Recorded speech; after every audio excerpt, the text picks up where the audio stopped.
Chapter 1286. Yo, the main storyline mission is out. Calamity of the Supers? What's that? It's probably referring to the conflict between the three universal civilizations and the Association. I feel like this name is a bit crooked. How did Supers become a calamity? The crowd whispered among themselves. Calamity of the Supers was supposed to be the name of version 5.0, but now it was changed to Black, so everyone was unfamiliar with this term. This mission was not issued by Han Xiao himself, but was automatically generated by the interface. It was similar to the main storyline mission of version 5.0 in his previous life, but there were some slight changes, such as the addition of Han Xiao's figure. Everyone opened the interface to check the mission, and the mission introduction jumped into their eyes. This is a crisis that affects the entire superclass. There is a deep-rooted conflict between individual strength and collective civilization. Black Star chose the path of seeking peace through deterrence, igniting the fuse and detonating this storm called the Supers Crisis, single-handedly starting a new era. As a super, you should have your own stance and ideals in this storm. Choose your own faction and fight for it. As a member of the Black Star Corps, you might be willing to stand on the Army's front line in this crisis and complete the Army's great goal. Everyone looked down. This main storyline mission was related to faction conflict. As a Grade S main storyline mission, the duration was very long, and they could continue to receive rewards. They were required to choose a faction in this storm and fight for it, and their faction was preset to be the Black Star Corps. During this mission period, every time they completed a mission assigned by their faction, they would receive additional faction contribution points and experience, which was very generous. The rewards are really not bad, and the mission rewards are clearly higher than in the previous version. The Foundation has improved again. This incident affects the entire superclass. It feels like the impact is even greater than the development of the flickering world in the previous version. Although the previous version also mobilized the entire universe, it was mainly for exploration, and most of the events were limited to one-star field. This Calamity of the Supers is obviously very confrontational. Which part of the universe doesn't have supers? The entire galactic society is going to be shaken. Actually, I think this is pretty good. The main storyline was pointed out as soon as the version was released, and the goal was clear. Everyone chatted in 2s and 3s. Although it was a little sudden to be involved in such a big incident as soon as they came online, the Army players quickly accepted this reality and felt excited. After marveling at Black Star's deeds for a while, everyone quickly turned their attention to other aspects of the version update. Right, it's been 50 years. The Army should have updated many of its internal products. Let's take a look. Not long after, someone opened the Army's faction store to check the equipment and weapons provided to the internal members. The equipment sold by the Army had always been the focus of the players. Although it was a little expensive, the quality was guaranteed. The performance was excellent, and the after-sales repair, enhancement, and other services were quite complete. A large number of players were using the Army's standard equipment. Every time the Army's logistics department updated their equipment series, it was the time for the Army players to collectively improve their overall combat strength. At the same time, it could also reduce the fat on their wallets. With just one look, the many Army players were stunned for a moment before they were overjoyed. In the interface of the faction store, the number of the Army's internal products had multiplied many times compared to a few decades ago. There was a large pile of equipment, raw materials, and special items that had never been seen before. Furthermore, they were all high-quality products after the update. Many of them were new technologies in Jay's treasure. Han Xiao picked out some suitable ones and threw them to the logistics department to create many new things, greatly expanding the scale of the faction's specialty products. Wow, the Army's research in recent years has been very impressive. There's so many new products. I'm still wearing the 7th generation equipment set. Now, it's been updated to the 12th generation. The performance has been improved so much. It's over. The previous equipment sets are all outdated. Changing to a new set costs a sum of money. Enhancing, polishing, and enchantment costs another sum of money, and matching new weapons costs another sum of money. I feel like my wallet is going to die. The eyes of the players instantly turned red. Looking at so many good things, their desire to buy them was unprecedentedly strong. It was a pity that the National War and the Pro League at the end of version 4.0 had emptied the savings of most people. Most people could only be envious, and their desire turned into the desire to earn money. At this moment, everyone's internal program received an email from the army commander. Opening the email, it was Han Shao representing the army to welcome the return of the immortals. He also stated that the current situation was sensitive, and he hoped that everyone would restrain themselves. At the end of the email, there was a note saying that the former stage of the National War, Planet Milton, had been purchased by the army and given to the Yan Huang Alliance as a gift. No one had thought that there would be such a benefit. They were immediately stunned by this unexpected surprise and were dumbfounded.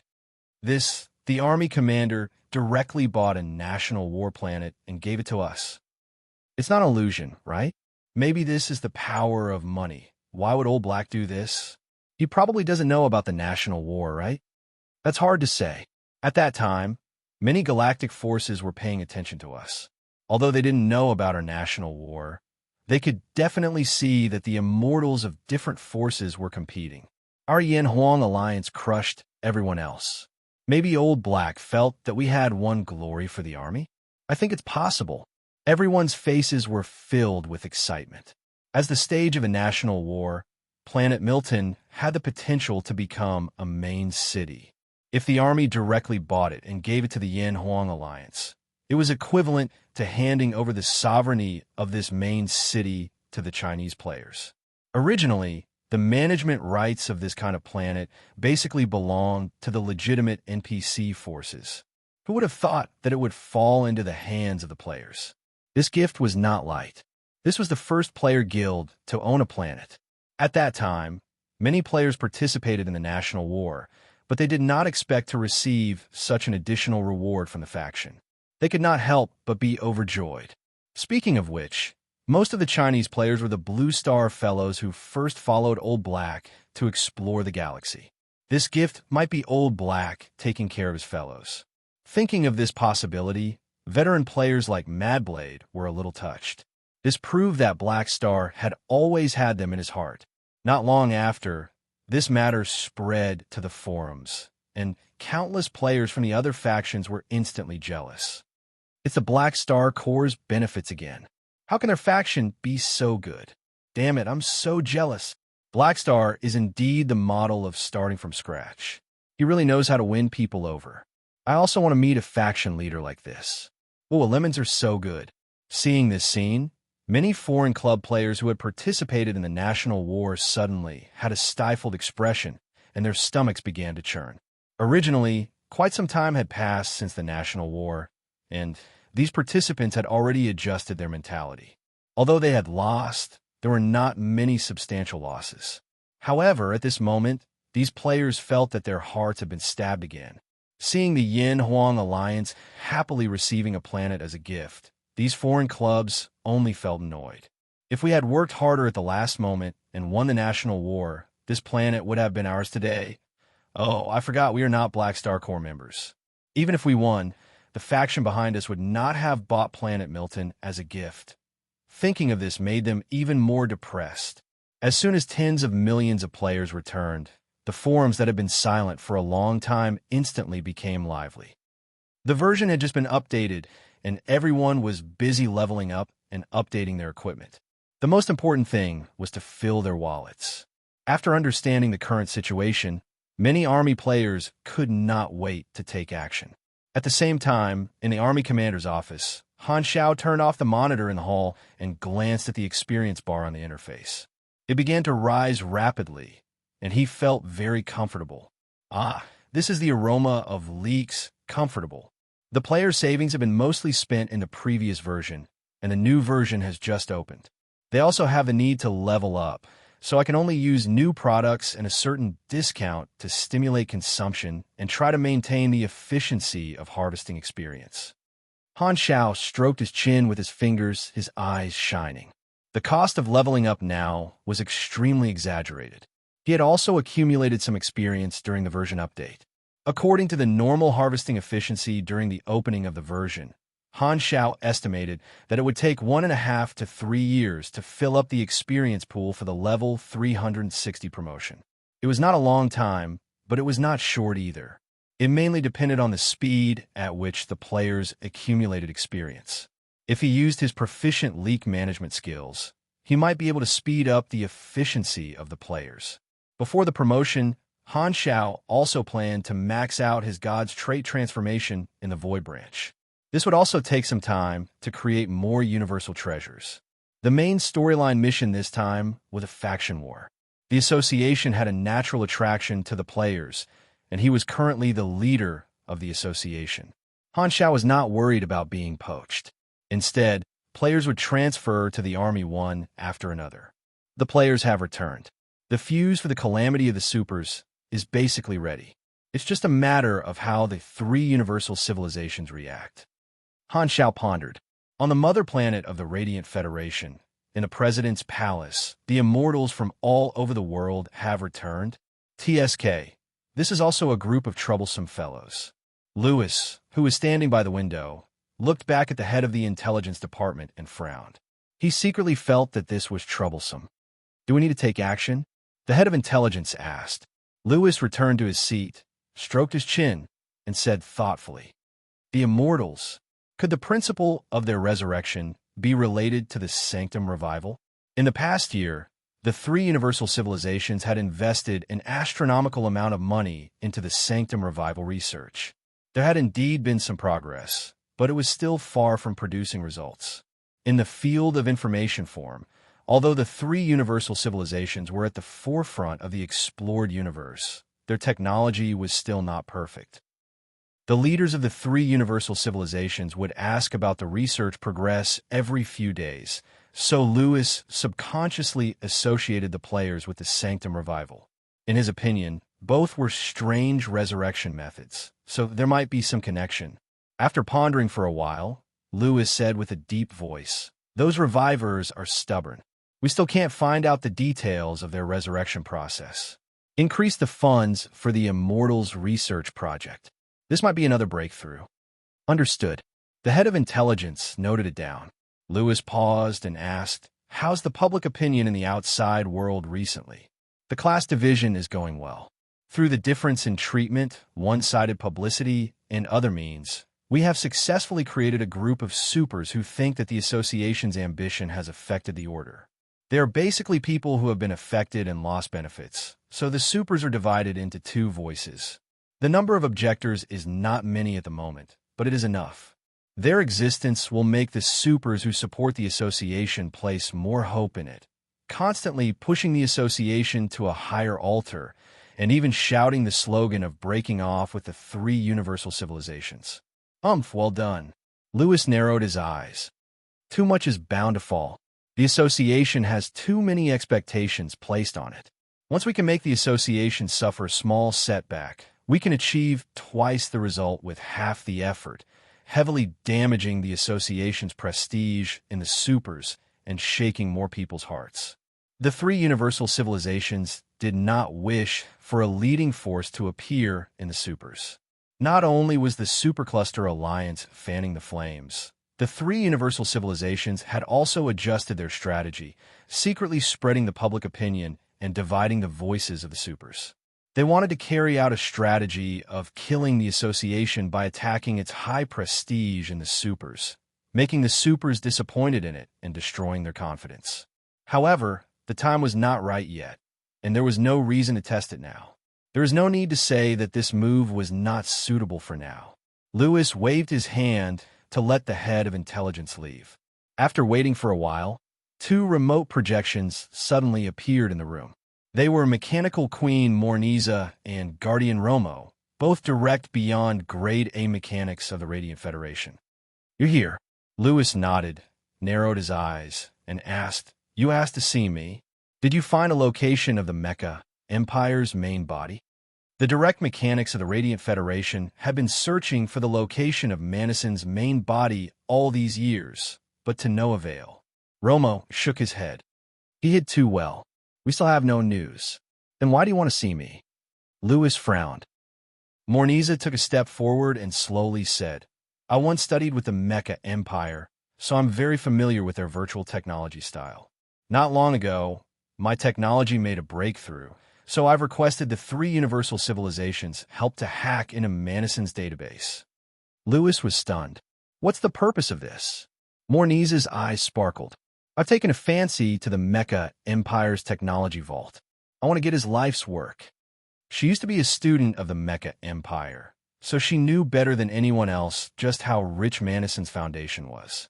She had been eyeing Manison's technology vault for a long time, and the reason why their relationship turned cold was because Morniza had once tried to steal some of his technology.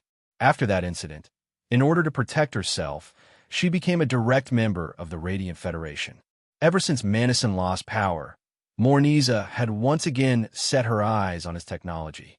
She was not confident in the past, but not long ago, Morniza made a breakthrough, so her confidence returned. Through her calculations, she believed that with her current virtual technology skills, as long as she could get the help of the three universal civilizations, there was more than a 50% chance that she could hack into Manison's database. The Mecha Empire was strong, but could not stop others from targeting him. If this is the only reason, then I won't agree to your request. Lewis shook his head and said, Plus, the Mecha Empire is very famous. Are you sure you can crack their virtual technology? I remember that the Mecha Empire has always liked to secretly infiltrate the Radiant Federation's database. After so many years, who knows how many secrets he has stolen? We've let him do as he pleases for too long. Don't you think it's time for the Radiant Federation to retaliate? No one will be able to find fault with it, and we'll destroy all the Radiant Federation secrets he has collected over the years.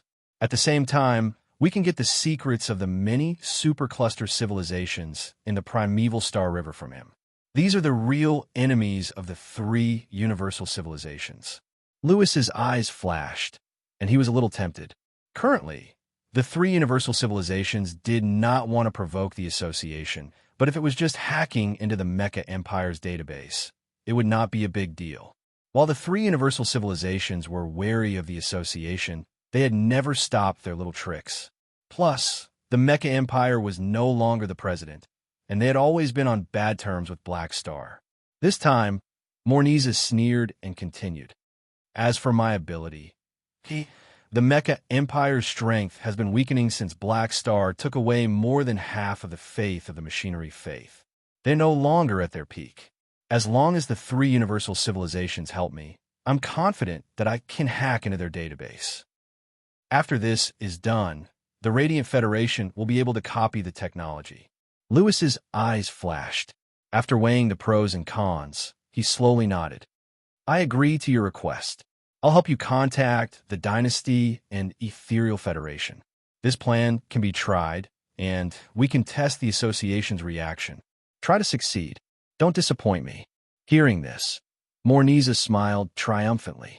Don't worry. I'll make you so satisfied that you won't even be able to speak. Chapter 1287. The news of the return of the Immortals spread like wildfire. In the current situation, this matter received even more attention, and many organizations were secretly shocked. Tens of millions of Immortal Grade B supers. No one could ignore this force, especially since tens of millions of them were members of the Black Star Corps. This made many large organizations, including the three universal civilizations, vigilant, worried that the Black Star Corps would make a big move after their powerful armed forces returned. However, many organizations heaved a sigh of relief very quickly. These immortals of the army were immersed in their daily work, maintaining law and order, acting as mercenaries, and training everywhere. It seemed very harmonious, and there were no big moves. However, every time they disappeared and returned, the strength of the immortals would increase. This was a pattern that had been discovered. Many top organizations confirmed through their intelligence network that the stagnant strength of the immortals had increased again, and they could not help but feel worried. Although they were only Grade B, the immortals were already very terrifying. Every organization knew that if the immortals were allowed to continue growing, it would definitely have an impact on the current structure of the universe, causing unknown effects. It would not be a good thing. Furthermore, the Galactic Society now knew about the existence of the Sanctum Revival, and they could not help but associate it with the immortal nature of the players. On the internet, the public opinion that had cooled down a little became heated again. The Galactic residents discussed it in full swing, giving a lot of guesses. One of them said that the reason Black Star had mastered the Sanctum Revival was because he had found clues on the Immortals. This guess was reasonable and received the most widespread agreement. Countless galactic residents felt that they had discovered Black Star's secret. All of a sudden, almost all the organizations in the universe offered more generous conditions for the Immortals, enthusiastically trying to rope them in, wanting to study the Sanctum Revival through the Immortals. However, with the example of the limitless financial group's collapse, coupled with the version named Black Star Era, most players rejected the olive branches of the small and medium-sized organizations and turned to the Black Star Army in batches. The number of players in the army once again soared. Due to various reasons, many players had already missed out on several versions with the Black Star Army. Now that the new version had just started, it would be the best time to start afresh. Many of them did not want to miss out on this opportunity. The movements of the players attracted the attention of the entire universe. Countless organizations were constantly paying attention, coveting, and wary. In the territory of the Black Star Corps, in a secret training ground hidden on a desolate planet, on the rocky surface that was like a mountain range, two figures were exchanging blows. Their speed was extremely fast, leaving behind a series of afterimages as they crisscrossed back and forth. Every time they collided, a ring of air would explode. Bang! Bang! The two figures were entangled with each other as they sped on the ground. They were like an earth dragon that stirred up billowing smoke and dust. The surging, scorching aura brought along the choking dust and sand. Their fists were exchanged back and forth, and their martial arts auras shot out violently. The rocky mountains along the way exploded one after another, causing the earth to tremble and mountains to shake. Suddenly, the figure wearing the heavy training armor found a flaw in the opponent. He raised his elbow, and condensed pugilist flames erupted at the point of contact, instantly pushing the opponent's defensive posture away. Taking advantage of this short opportunity, he suddenly threw out a powerful whip kick, like a battle axe sweeping horizontally, bringing along a sonic boom in the air and whipping the opponent's chest in the blink of an eye. Bang! Another silver figure suffered a heavy blow and shot out like a cannonball. It crashed into 3 rocky mountains and was embedded into the wall of the 4th small mountain. With a bang, it shook and broken stones shot out in all directions, leaving behind a deep pit filled with smoke and dust.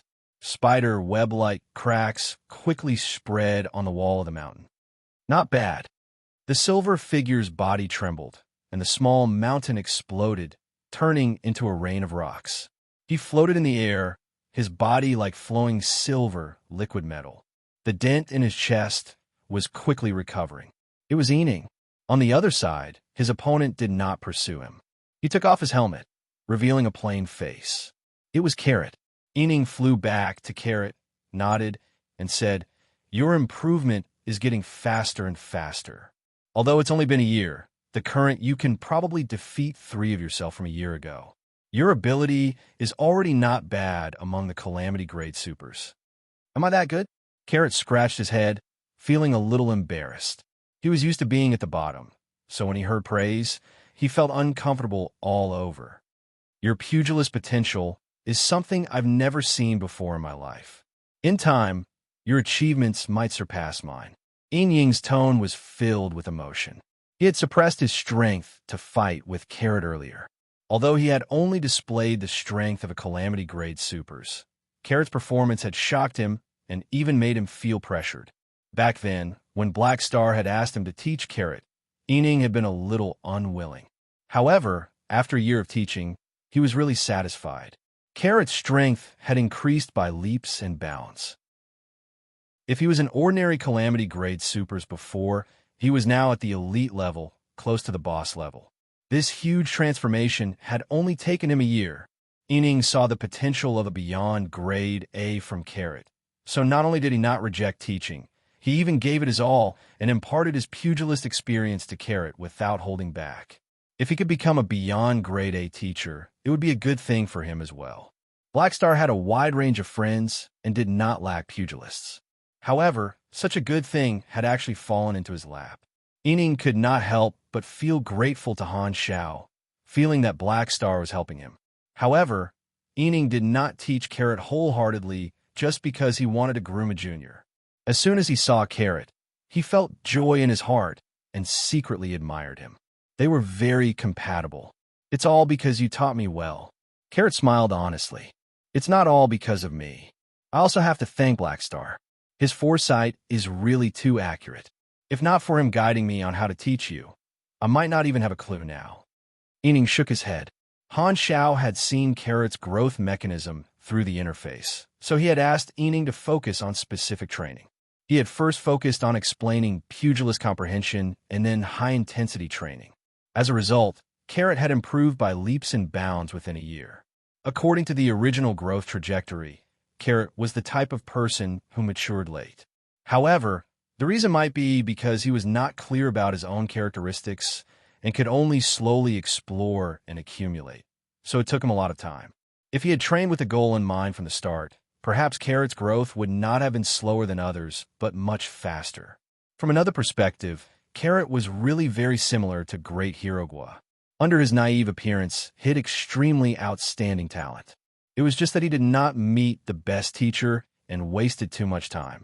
If he had trained with an ultimate technique from the start, his combat strength would have been formed long ago. The interface could see through a person's strengths and weaknesses and target their training.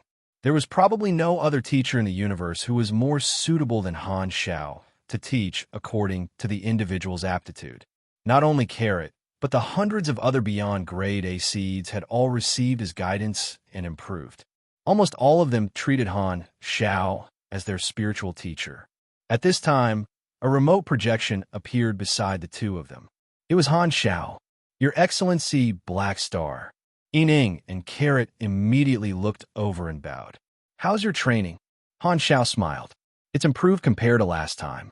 He can even break through my defense and kick me." Yining revealed a faint gratified smile. "Yo, not bad. Continue to work hard and enter the beyond grade A realm as soon as possible. When the time comes, I'll find more teachers for you to learn from." Han Xiao laughed heartily. He had already figured out the correct way to train Carrot. The biggest hurdle of everlasting martial path was to accumulate pugilist understanding.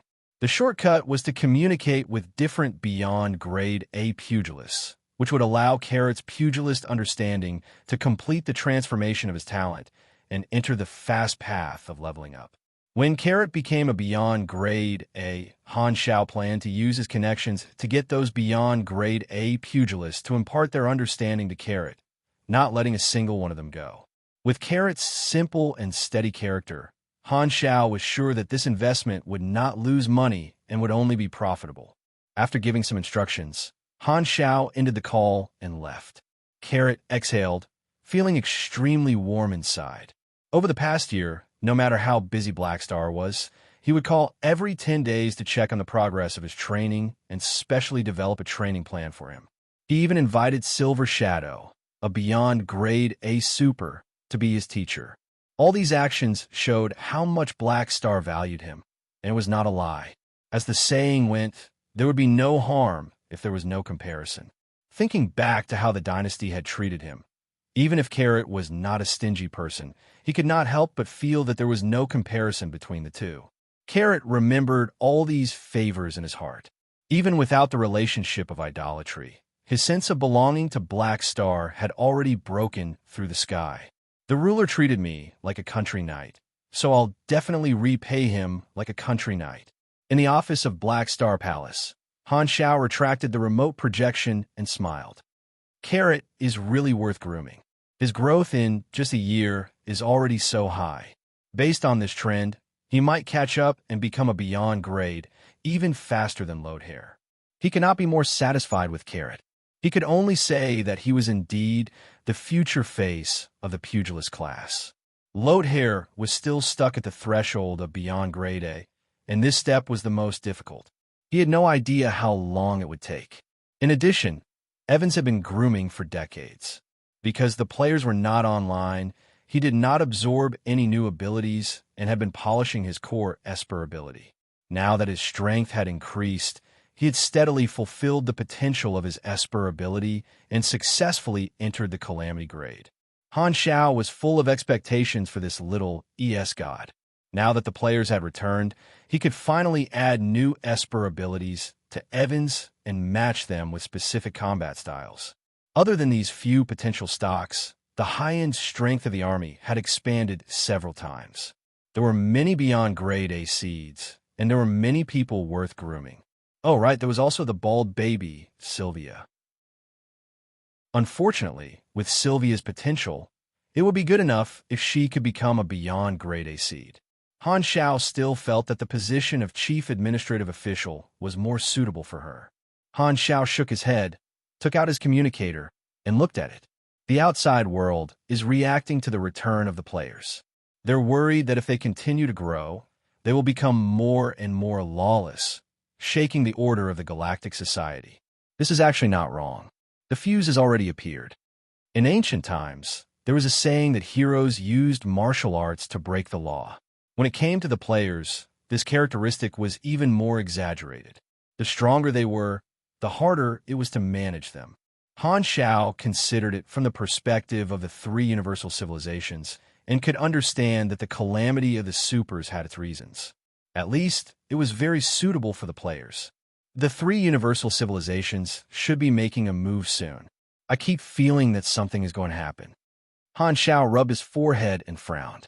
At this time, a black flame suddenly appeared in front of him and quickly expanded into a figure.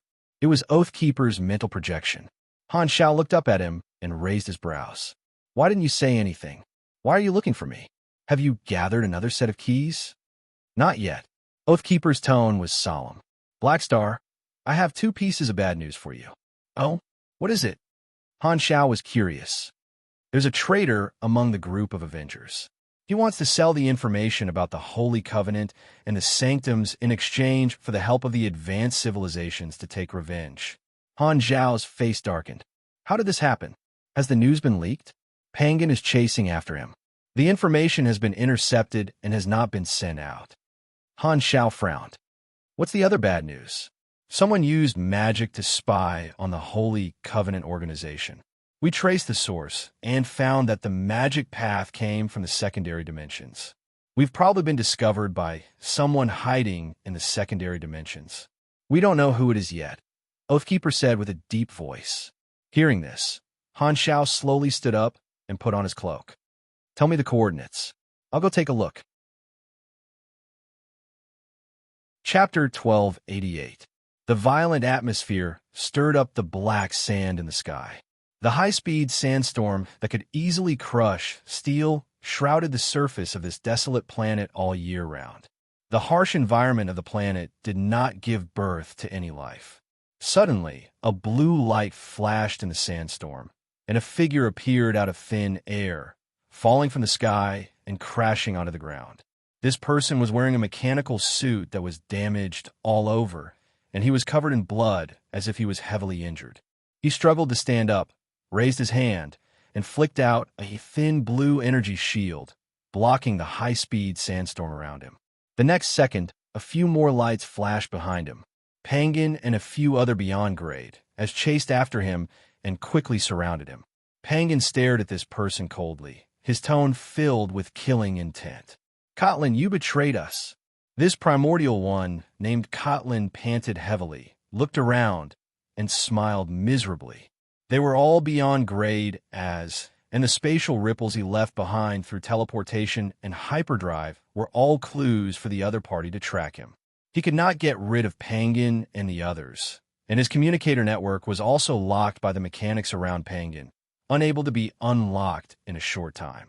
For him, there was no way to escape.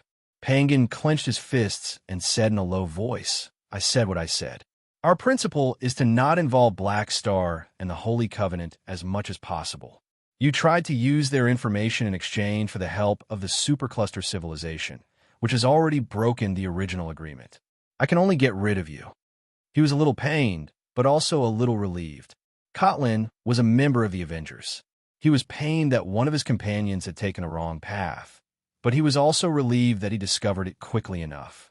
The other party was still in the probing stage of communication with the supercluster civilization, and they did not have a deep cooperation. Kotlin exhaled and said with a deep voice, "Penguin, you can't not see, right? With our meager manpower, even if we silently develop for a few hundred years, it's basically impossible to complete our revenge plan. Without external help, it's impossible. Following you is just a waste of time." Penguin was silent for a moment, then firmly said, "Even if the hope is slim, I will not betray Oathkeeper and Blackstar in exchange for help. They carry out the mission of the Holy Covenant, reviving us and giving us a second life. You're being ungrateful. We are all the founders of the Holy Covenant. Without our efforts back then, how could they have mastered the Sanctum Revival? I do Oathkeeper, but Blackstar, he's just an opportunist, yet he shamelessly claims to be our benefactor. Didn't he get his current position by using us?" Kotlin's eyes flickered, but he was not prepared to admit defeat. "Blackstar is fighting for the future of the entire class. Although we're not participating, we can't drag him down. You've crossed the line," another Beyond Greta coldly said. Kotlin disagreed and said angrily, "Bullsh*T class struggle. What does it have to do with me? I only have one goal from the beginning, and that is to avenge my fellow countrymen. For this, I can give up anything, including my life. This time, I don't even think about going back alive. Anyway, I only have one chance to use the Sanctum Revival, and I've already used it up. To me, the Holy Covenant and Blackstar are useless. If they don't affect me, I can give them face and keep their secret for them.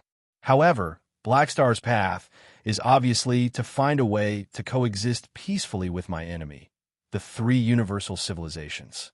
In the future, he might even show his loyalty and turn around to destroy us. Since he's in my way, he can scram to the side." Hearing this, Penguin and the others frowned. The Primordial Ones had different goals when they created the Holy Covenant. Not everyone wanted to escape the chaos of war. A few like Kotlin and Penguin were worried that they would not be able to continue protecting the civilization after they died in battle, so they invested in the Holy Covenant as insurance. Penguin shook his head. He felt that there was no point in wasting his breath on Kotlin. This person's heart was completely filled with hatred and could not tolerate anything else. He only wanted to take revenge at all costs and did not care about anything else after he died. He did not want to waste time criticizing Kotlin's personal choice, so he changed the topic and said coldly, "What benefits did the supercluster promise you?" "We haven't finished yet." Kotlin did not hide it. Only Oathkeeper and Blackstar knew how to open the sanctums, the key formula, and other secrets, and had never been revealed to other revivers. What Kotlin could take out to trade was only superficial information, such as the composition of the Holy Covenant's members, the private agreement between Blackstar and the Holy Covenant, and so on. However, it was still very valuable. Before he reached a suitable condition with the other party, Kotlin was naturally a rare commodity. This was not the first time he had dealt with an organization, so of course, he would not reveal his information for nothing.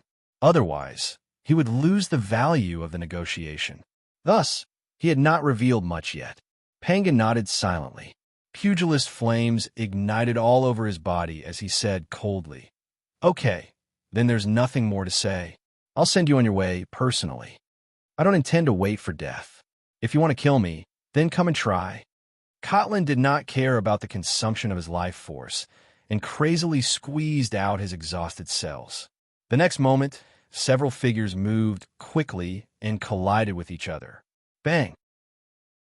An intense shock wave swept across the surface of the planet, shattering it inch by inch. In the secondary dimension world, Han Xiao was shuttling at high speed, jumping through secondary dimension after secondary dimension, heading straight for the depths. After receiving news from Oathkeeper, Han Xiao took the coordinates and left immediately, heading straight for the secondary dimension to track down the spies. Over the years, Han Xiao had created many new machines. The mechanical suit he was wearing was a model that specialized in moving in secondary dimensions, and its jumping speed was extremely fast. As for the traitor on Penguin's side, Han Xiao could not care about it for the time being. It was impossible for Penguin and the others to bring a throne with them, so it was too late for him to go over even if he wanted to. He could only leave it to Penguin to deal with it. Although this person was a little reckless, his strength was not bad. Moreover, none of the revivers knew the key information, such as how to open the sanctums. Even if it was leaked, the outside world would at most know about the existence of the Holy Covenant and his connection with the Holy Covenant. The problem could still be controlled, and there were pros and cons. In his previous life, the Holy Covenant should have encountered something similar, but the perpetrator was not anyone from the current revivals. In the Calamity of the Supers version in his previous life, Kotlin acted normally and did not seem to have leaked any information about the Holy Covenant. Maybe it's my butterfly effect again. In my previous life, the Sanctum Revival was not exposed, and there was no association, so he made a different choice? Han Xiao guessed. At this moment, a black flame suddenly appeared beside him, turning into Oathkeeper's mental projection. It followed Han Xiao's figure and remained relatively still. Black Star, the problem on Penguin's side has been solved. The traitor has been killed. Not bad. Han Xiao nodded. Did you find out the reason? Kotlin said so. Oathkeeper relayed Penguin's information to him. After hearing this, Han Xiao nodded silently.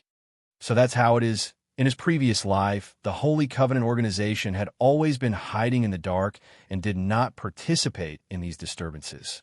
Most of the revivers did not want to be disturbed and were neutral.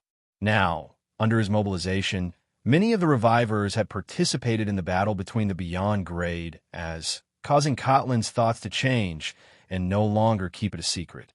However, this was a rare situation.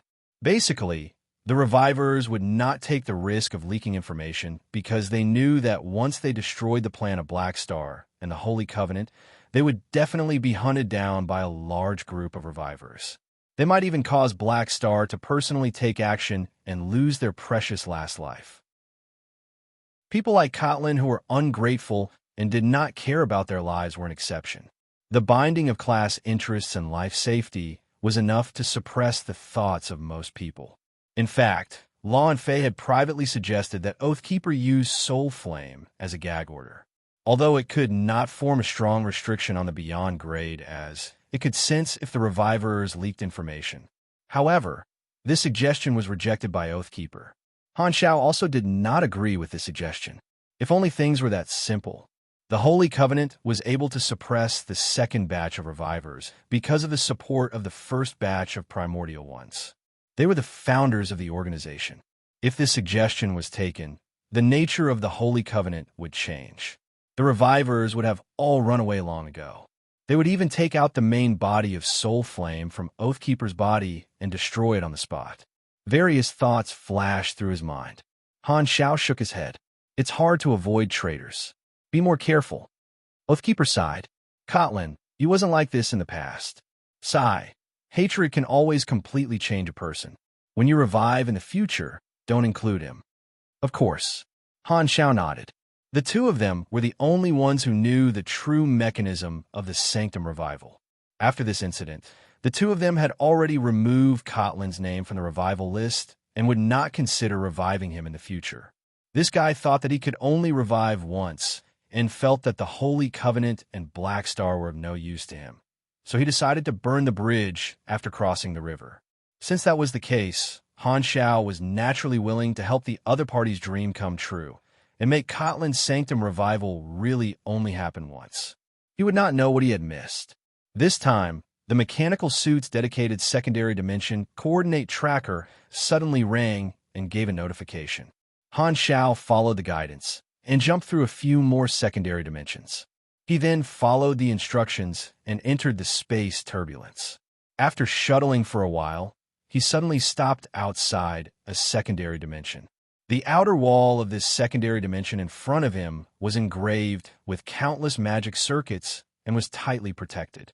It was obvious that it was man-made. The coordinates indicated this place. It looks like a mage tower in the form of a dimension. Han Xiao carefully observed the situation around him. Because of the coordinates given by Oathkeeper, he arrived very quickly this time. The Holy Covenant had already set up countless countermeasures to prevent spying. Once someone tried to spy, they would be tracked in reverse. This kind of magic was similar to the virtual technology network tracking. Han Xiao flew over and placed his palm on the magic circuit barrier of the secondary dimension. He felt an extremely strong repulsion force. The barrier was extremely tough. A magic barrier of this level must have been set up by a Beyond Grade A, and not an ordinary Beyond Grade A at that. Han Xiao secretly nodded, his eyes flashing. This meant that the experts in the secondary dimension had most likely observed him but did not come out to greet him or open the entrance to this secondary dimension. TSK, are you pretending to be a turtle? Do you think you're safe just because you're hiding in your turtle shell? Looks like I'll have to use some brute force. Han Xiao originally did not want to use force easily, but seeing the other party's performance, he could not help but raise his palm. Psionic energy surged in his palm. At this time, Han Xiao noticed that the magic barrier of the secondary dimension began to change, revealing a gap. The next moment, a figure flew out of the gap and arrived not far away. This person was wearing a platinum and gold mage robe and a pointed mage hat. He had a long white beard and an extraordinary aura. This appearance was very similar to a famous dual-wielding berserker mage. Hello, guest from afar. A mental message was transmitted to Han Xiao's mind at the same time. Han Xiao looked over and sized him up. Suddenly, his brows raised, and a look of surprise flashed in his eyes. He recognized this stranger whom he had met for the first time. So it's this guy. Isn't he the secluded Beyond Grade A who fought guerrilla warfare with the World Tree Army in the secondary dimension in my previous life? Chapter 1289. Super Godly Mechanic has taken a day off. Please wait for a moment. After the content has been updated, please refresh the page to get the latest update. Chapter 1290. Secret Realm Mage, Joey Tan Ryan, a hidden expert who lived in seclusion in the secondary dimensions. He was from the same era as the foul-mouthed elf King Dylan. There was no trace of this person in the current galactic history. He had lived in seclusion for a long time and did not leave any records. He only appeared in front of the world for the first time in the World Tree Invasion version. Mages were the same as mechanics. They were the type with a strong foundation, and the older they were, the stronger they were. Joey had lived in the secondary dimensions for many years and accumulated peak Beyond Grade A strength. However, due to his talent, potential, and other factors, his level was probably weaker than the pillars of the three universal civilizations. He was barely ranked at the tail end of the universe's first echelon. Even if he did not count the revivers, he could still occupy a place among the Beyond Grade as in the main world. Han Xiao had a deep impression of this person. The World Tree's invasion had affected a wide area, and the secondary dimensions had become a battlefield. All the secret organizations and hermits hiding there had also become targets of conquest. They were all blown out, and no one could stay out of it. They had no choice but to resist collectively. Joey was one of them. It was said that the secondary dimension he lived in seclusion had been severely damaged, causing him to have no choice but to hide with his base camp and fight guerrilla warfare with the World Tree Army. In the end, he died at the hands of the enemy and was swallowed by the World Tree. All kinds of information flashed through his mind. Han Xiao narrowed his eyes, sized Joey up, and slowly said, "Joey Tan Ryan." "Joey Tan Ryan. I was wondering who it was." "So it's you." Joey wanted to introduce himself, but he did not expect to be called by his name. He was shocked, and his face was filled with surprise. "How do you know my name?" He was a little confused. "What's going on? I've been in seclusion for so many years, so no one in the main universe should know my name. How does this person know me?" Han Xiao chuckled. "I guessed it.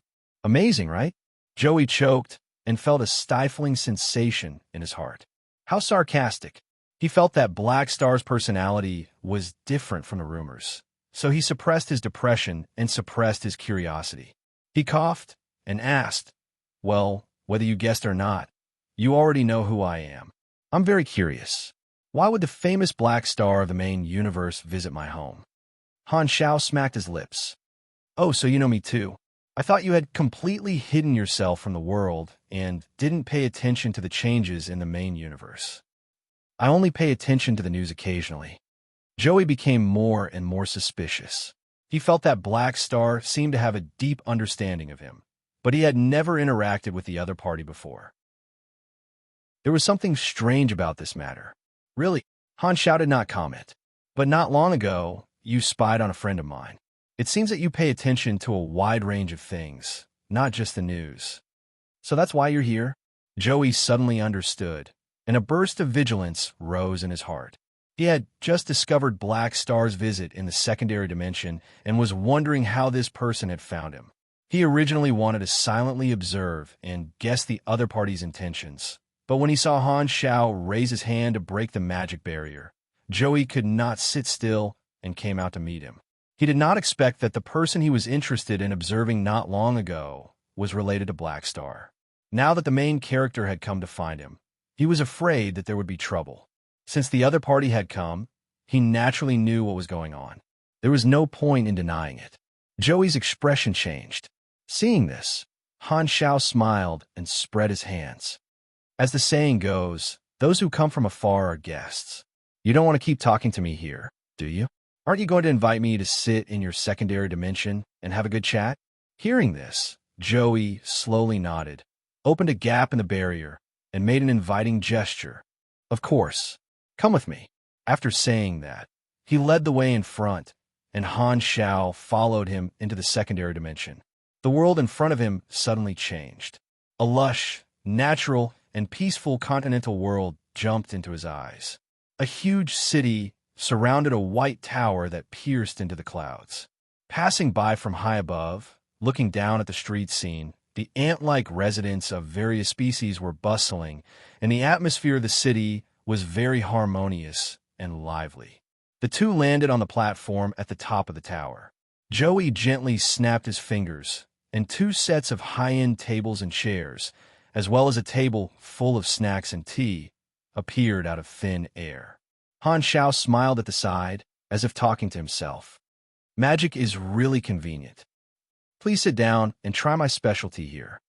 Joey glanced at him, unsure of Han Xiao's intentions. He simply did not respond and invited Han Xiao to take a seat. The two sat opposite each other. Han Xiao casually took a sip of tea, and a strong fragrance suddenly swept across his taste buds. It was mellow and rich, with a faint milky fragrance and endless aftertaste. The taste is quite good. Han Xiao put down the teacup, turned to look at the continuous city, and said with a smile, "This secondary dimension is not bad. I haven't seen such a peaceful place in a long time. This is my home in seclusion. Everything you see here was built by me bit by bit." Speaking of this topic, Joey's tone became a little warmer, as if he liked to hear others praise his achievements. Han Xiao listened for a while, smiled, and said, "It's quite good to live in seclusion here. It won't be lonely. I see that you seem to have transformed this place into a mage tower. You should have given this place a name, right? This place is called..." Joey suddenly paused and said, "God Nation." Hearing this, Han Xiao secretly curled his lips. This old man thinks that I don't know that this place is called the God Nation, so he doesn't dare to say the real name. He's probably worried that I'll guess that there are 3 other beyond grade as living in seclusion here. The other 3 are probably hiding as trump cards, just in case. If I make trouble, they can catch me off guard.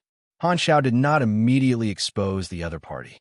His tone changed, and he said playfully, "However, I see that many of the residents here are from the galactic races of the main universe. You've abducted quite a few people from the main universe to accompany you, right?" Joey was unmoved, took a sip of tea, and casually said, "It's not abduction. The main universe is so dangerous. I'm just helping some people to obtain a stable life. Here, they can enjoy the peace I've created for them, and there's no need to worry." What's wrong with that? It sounds pretty good. This might be the life that many people dream of, but... Han Xiao raised his brows, but did not continue to ask. Controlling the lives of ordinary people was a matter of course for many beyond great as. Regardless of whether they were willing to accept the arranged life or not, they had no choice. This kind of thinking was deeply ingrained among supers, and it was essentially no different from having power and influence. Han Xiao could not say anything about this, but he secretly shook his head. He did not think much of Joey's method of capturing people to play house with him. The four god nations looked like an independent paradise, but Han Xiao knew that under the iron hooves of the world tree, this fragile piece could not withstand a single blow. Escaping would always be passive. How could it be so easy to stay away from worldly affairs? Han Xiao knocked on the table, leaned forward, and changed the topic. All right, you've drunk the tea. Let's talk about business. The person you used magic to spy on not long ago was my friend. Give me an explanation for this. What do you want? Joey secretly tensed up. Han Xiao shrugged. Nothing much. I just need you to tell me your motive, goal, method, and so on. You're in such a hurry to find me. Is the person I'm spying on very important to you? Joey frowned, secretly wondering why Black Star would make such a big fuss. Han Xiao blinked, looked at Joey's expression, and smiled. From this sentence, he had a rough idea of Joey's background. This old man in front of him most likely did not know the inside story of the Holy Covenant, but for some reason, he discovered the Holy Covenant base and spied on it. He probably did not have a strong motive. This person had been a hermit for too long, and it was easy to see through him. Do you think I have nothing better to do? Han Xiao asked. Joey was stunned by this answer. No, you're in a high position. You should be very busy, right? Then I'm here in person now. Do you still need to ask my attitude? Han Xiao shook his head and stopped smiling. Answer, don't make me ask again. Joey's expression changed slightly. He was shocked by Han Xiao's vaguely revealed strength, and then became a little unhappy. However, as someone who lived in seclusion, his personality was relatively soft. He suppressed the displeasure in his heart and answered in full detail. Han Xiao observed Joey's expression, tone, and actions while listening to his explanation. According to Joey, this was a coincidence. He said that he did not know the details of this organization. The reason he spied on this organization was because many years ago, when the Holy Covenant was capturing primal Esper ability users in the secondary dimensions, his messenger patrolling the secondary dimensions happened to see it. He was curious, so he used a mysterious spell to mark the concept of the Holy Covenant organization. If the destiny line of the other party changed or became entangled with him, he would have a small chance of receiving guidance. It was very mysterious. This was a spell he created behind closed doors. Not long ago, he had a faint premonition on a whim, so he followed the guidance to observe the recent situation of this mysterious organization. However, the messenger he sent out was blocked, and he did not see anything. You say it's just a coincidence? Han Xiao did not comment. Although it sounded unreliable, there was no guarantee that it was the truth. The secondary dimensions were strange, and there were many hidden dragons and crouching tigers. The Holy Covenant organization had been secretly operating for so many years, so it was not realistic for them to not be discovered. They would definitely leave some traces of their activities, and it would not be strange for them to be seen by a powerhouse. It was just that no one could find out the organization's details. High-ranking mages all had their own secret spells. Joey had stayed in seclusion for so many years and developed a unique magic school. According to the information from his previous life, his research was affected by the environment, and his magic was extremely suitable for fighting in the secondary dimensions. On the contrary, it was not suitable in the main universe, and his strength was fluctuating. Han Xiao actually believed about 60 to 70% of what he said. Not only did he observe the other party's expression, but he also judged Joey's character in his previous life. This person was not a guy who liked to find trouble, nor did he work for other organizations. He was basically reliable. Because of this, when they first met, although Han Xiao did not know how much Joey knew about the Holy Covenant, he still said that he was related to the Holy Covenant. This was because as soon as he recognized Joey, he changed his initial strategy and planned to pull this person on board. Furthermore, Joey recognized him and was so obedient. Han Xiao could roughly guess what the other party was thinking. He was most likely moved by the Sanctum revival and did not want to become enemies with Han Xiao. All kinds of thoughts flashed through his mind, and just as Joey finished explaining, Han Xiao raised his cup and took a sip of tea. Okay, I understand now. Maybe it really is a coincidence. It's good that you're willing to believe me, Joey exhaled. He was so cooperative because he wanted to clear up the misunderstanding and did not want to have a conflict with Black Star. At this time, Han Xiao changed the topic and said meaningfully, "However, this is not the main purpose of my visit. Let's talk about something else. You should be interested in the Sanctum revival, right?" Joey was a little surprised, as if he did not expect Han Xiao to suddenly change the topic. After hesitating for a moment, he nodded. "Yes, I'm very interested." Han Xiao smiled softly. "If you want, I can give you a share." Xiao, he was taken aback, extremely astonished. He had originally planned to find an opportunity to contact Han Xiao in the future and try to obtain a Sanctum revival opportunity, but he did not expect to get it so easily, which made him a little stunned. "This is the first time we've met, and you're already giving me a Sanctum revival opportunity. Black Star is actually so generous?" Seeing Joey's expression, Han Xiao knew what he was thinking. He sighed helplessly and said, "Of course, I'm not giving you the opportunity for free. Currently, the relationship between the Association and the three universal civilizations is stiff, and conflict can break out at any time. I need to strengthen the Association's strength. As long as you join the Association and participate in our front line, you'll have a share in the Sanctum revival." Hearing this, Joey hesitated and whispered, "But I've already chosen to live in seclusion.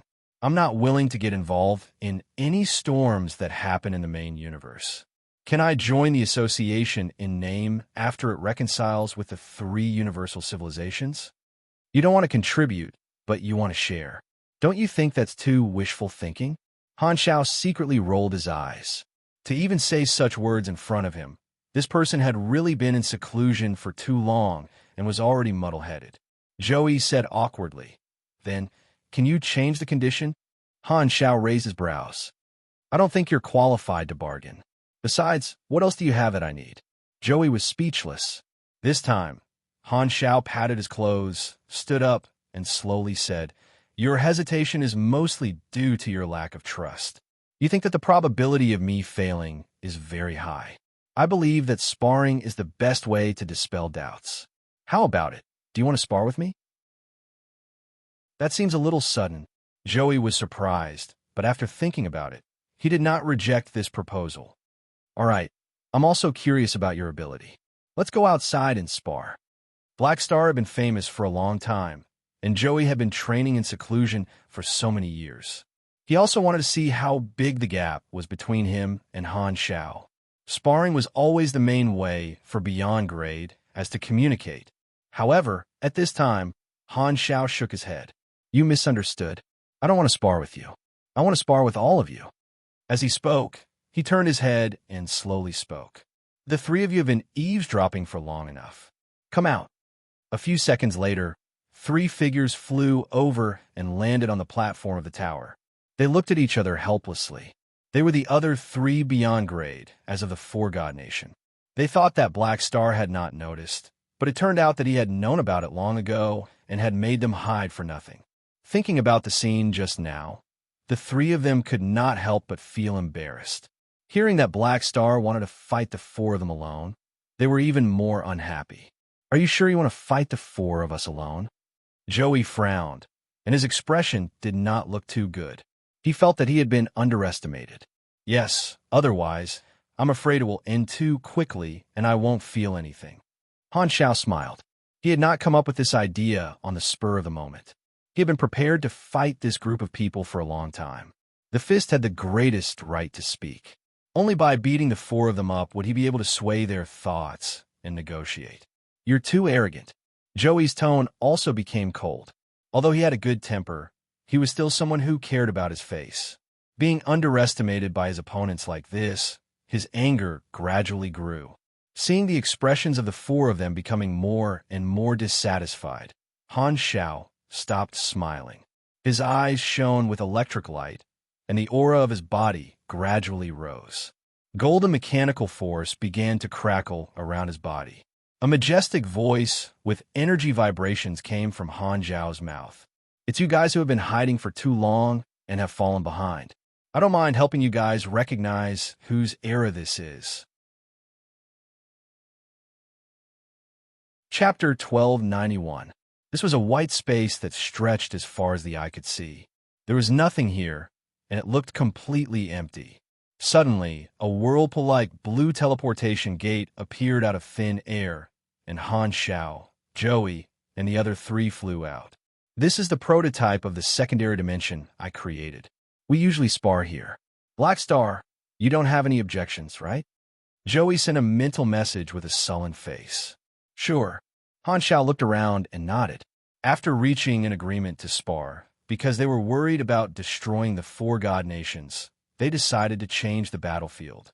Joey opened the teleportation gate and led everyone to his usual training ground. High-grade mages could use spells like illusion materialization to artificially create secondary dimensions. This white world was just an incomplete prototype, and it was very simple to create. It was perfect for a battlefield. Although you want to fight 1 against 4, we won't take advantage of you. At most, we'll fight you 1 by 1 until one side concedes. Joey snorted and retreated to open up the distance between them. The others also retreated in different directions. Han Xiao smiled and did not speak. He opened the interface and took a look. A notification popped up, indicating that a special mission had been triggered. The format was similar to the Beyond Grade A challenge mission, requiring one to last a certain amount of time in battle. The rewards were divided into different levels, and the 2 highest levels were to choose one random ability from each of the 4 people and obtain a talent called Secondary Dimension Adapter. The effect of this talent was to obtain an environmental bonus when fighting in the secondary dimension, increasing one's combat strength slightly. It was a general ability, and it was better than nothing. If only there were such surprises every time. Han Zhao's lips curled up slightly. At this time, Joey, who had already opened up a large distance, stopped. He formed a few hand seals and pointed in the air. A series of magic arrays appeared behind him, turning into light gates. Countless monsters surged out. There were humanoid shadow creatures, strangely twisted monsters, soft-bodied creatures with a combination of various structures. They were all monsters from different secondary dimensions. "You want to fight me with the summoning stream?" Han Xiao nodded secretly. Since the other party had inquired about his name, it was natural that they would not approach him so easily. It seemed that they wanted to use the human wave tactic to restrict him. Joey was not a specialized summoner, but he had lived in the secondary dimensions for many years and had seen many strange secondary dimension life forms. He had signed a lot of contracts and could summon a lot of targets, most of which were very strong. Han Xiao immediately knew what the other party was planning to do.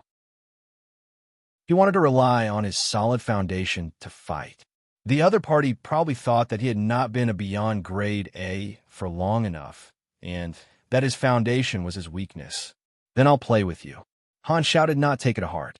He opened the Dimensional Army box, and an endless mech legion flew out. Compared to the messy formation of the summoned monsters, the mech legion's formation was extremely orderly. They rapidly formed different formations, and the black mass of Steel Legion emitted a unique sense of beauty. Then, he summoned the divine mechanical throne and sat on it, floating in the center of the mechanical army like the commander of the army. The number of the mech legion and summoned monsters increased, and the battle line was quickly stretched out. The end could not be seen at a glance, forming a confrontation. The summoned monsters' formation frequently let out roars that shook one's mind, and it was extremely noisy. On the other hand, the mech legion was on the other end of the spectrum, silent as death. Seeing that the troops on both sides had opened up their formation, Han Xiao waved his hand and ordered, "Let's do it." As soon as he said that, the mech legion immediately began to move in an orderly manner. The heavy armored vanguard troops at the front raised their shields and moved forward in an orderly manner. The long-range mechanical troops in the middle and rear immediately unleashed their firepower. The dense psionic beams seemed to have turned into a curtain of light, directly focusing fire on the summoned monsters. Light balls frequently exploded in the enemy formation, causing large numbers of summoned monsters to suffer casualties. In the vertical direction, the elite vanguard troops engaged in three-dimensional combat, independent guerrilla warfare, like sharp knives or sniper rifles, looking for opportunities to attack the weak points of the enemy formation. At the same time, large patches of golden lightning chains were released from the divine mechanical throne, instantly connecting the mechanical troops, forming a spiderweb shape, giving the Mech Legion a mechanical force boost. A large number of mechanical soldiers were dyed in golden lightning, and their performance increased by a visible margin as though they had entered a state of excitement. On the other side, Joey was not to be outdone. He waved his staff, and patches of magic light sprinkled on the summoned monsters, also bringing about an area of effect buff. Then, the summoned monster army was like a flash flood, crazily charging toward the Mech Legion's formation. Although there were many types of summoned creatures, their formation was not scattered. Under the buffs of Joey's spells, the different types of summoned creatures formed a formation, and their abilities complemented each other. There was a tactical cooperation, not a swarm of bees charging out randomly. The two torrents rapidly approached each other, then collided with a loud bang, like Mars colliding with Earth. Rumble! A chaotic battle broke out instantly, and the scene became extremely heated. The troops of both sides clashed, and machinery clashed with flesh. It was difficult to tell who had the upper hand, extremely tragic. In just one exchange, the Mech Legion showed a crushing momentum, crazily crushing the summoned creature army. The summoned creatures were reduced to dust one after another under the assault of the mechanical army. What a strong Mech Legion! Joey was startled and hurriedly cast a short-term buff spell to stabilize the frontline troops. He also cast a HP recovery spell to heal their injuries. Unfortunately, these methods were all in vain. The current Han Xiao was terrifyingly strong. With his god's trait transformation, machinery faith, proof of leadership, machinery divinity, and so on, his mechanical force was the strongest in the universe. Even the Mecha Empire could not compare to him. Furthermore, the decades of research on Jay's technology treasures had allowed his Mech Legion to be updated and strengthened many times. Not only did he add many new types of powerful combat machines, but his performance had also improved by leaps and bounds. It was an all-around strength. Han Zhao's current combat strength was almost at the top level in the universe. He did not need to go all out, and he could crush his enemies fair and square without any fancy moves. Joey's summoned monster army was no match for Han Zhao's Mech Legion at all. The battlefield quickly became one-sided. The mechanical army advanced and retreated with a tight battle formation. They charged back and forth, constantly tearing apart the formations of the summoned monsters and devouring them. At the back, Han Xiao sat firmly on his divine mechanical throne, adjusting the target of his mechanical force buff at any time. He currently had too many soldiers, and it was difficult for his mechanical force to cover all of them. Thus, he had to constantly adjust the focus of the buff as a commander to control the overall situation and take control of the battlefield. At the same time, Han Xiao also activated a specific battle formation buff. This was a command-type skill commonly used in the army style. Different battle formations, and tactics had a chance of being in the form of a skill. It was a command-type skill that provided an overall bonus to the army. Most of them increased their attack, defense, mobility, and other attributes by less than 10%. Very soon, the summoning army suffered heavy casualties. Joey felt a little pained. He raised his hand and drew magic from the mage tower. Then, he slapped his palm toward a group of mechanical troops. Hum! A huge golden magic formation bloomed like a lotus flower, and a strange spatial collapse occurred in an area of the mechanical army. Spatial turbulence raged out, but it was limited to this circular area. The mechanical soldiers in this area seemed to have been erased by an eraser, instantly disappearing into thin air. The mechanical soldiers that entered this area would also disappear into thin air. Han Xiao looked over and narrowed his eyes. An instant cast banishing spell that can continue to exist as a trap. This spell is quite something. These mechanical soldiers that disappeared were not destroyed, but were banished into the spatial turbulence of the secondary dimension by Joey's spell. They were all scattered and fell to God knows where. The effect was somewhat similar to the Holy Covenant's dimensional banishing bullet, but the effect was even better. One of the reasons this guy was suitable for fighting in the secondary dimension was because he had many self-created spells that were only effective here. They would not be of any use in the main universe egg. Joey threw out a few more palms and banished a few more mechanical soldiers. At this time, he suddenly felt a sense of danger. He activated the short-range teleportation enchantment without hesitation and instantly left the place. Swoosh! The next moment, a highly condensed blue-black ray shot out, penetrating layers of paper-like magic barriers and hitting the afterimage left behind. Joey flashed to the side and turned to look in the direction of the beam. He saw that Han Xiao had unknowingly changed into a set of pitch-black armor and was pointing his finger in this direction. The fingertips of the mechanical suit were still flickering. You dodged pretty quickly. I thought I would be able to test the actual combat effect of this anti-magic gamma ray. Han Xiao's tone was a little regretful.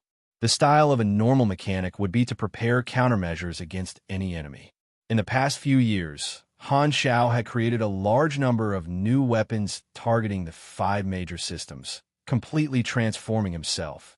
This anti-magic gamma ray was based on highly condensed gamma rays that imitated a gamma ray burst.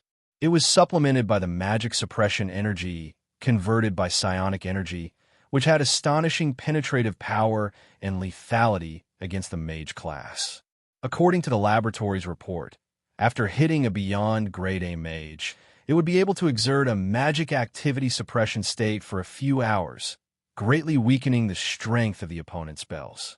Han Xiao shook his head, stood up from the throne, and suddenly disappeared. Joey was immediately alarmed. He turned his hand and used a battle mage's magic shockwave behind him, blocking Han Xiao's fist. Boom! The fist and palm collided, and a blue-purple shockwave burst out. Joey was about to use the force to increase the distance between them when he suddenly realized that his palm was stuck to Han Xiao's fist. The black mechanical suit on Han Xiao's body suddenly lit up with fluorescent blue psionic energy patterns, flickering as though it was breathing. At this moment, Joey's expression changed drastically. He realized that with the fist and palm as the center, all the energy in his body began to flow uncontrollably into Han Xiao's body, as though it was being sucked away. Psionic Energy Gathering Decay Module, a new technology created by Han Xiao. By simulating the process of the birth and transformation of psionic energy, it displayed the characteristic of devouring all energy. Even when coming into contact with a super, as long as the judgment requirements were met, it could assimilate and absorb the energy of the other party, turning it into fuel for the energy furnace. Simply put, this was the star-sucking great technique. At this moment, Joey made a prompt decision and activated the enchantment. A chaotic space stream appeared out of nowhere and swallowed him. He instantly broke free from the control of the enchantment and disappeared without a trace. Yo, you have quite a few escape methods. Han Xiao raised his brows and looked around. Far away from the battlefield, a chaotic space stream gushed out and spat Joey out. The chaotic space stream that he could not control seemed to have become his vehicle.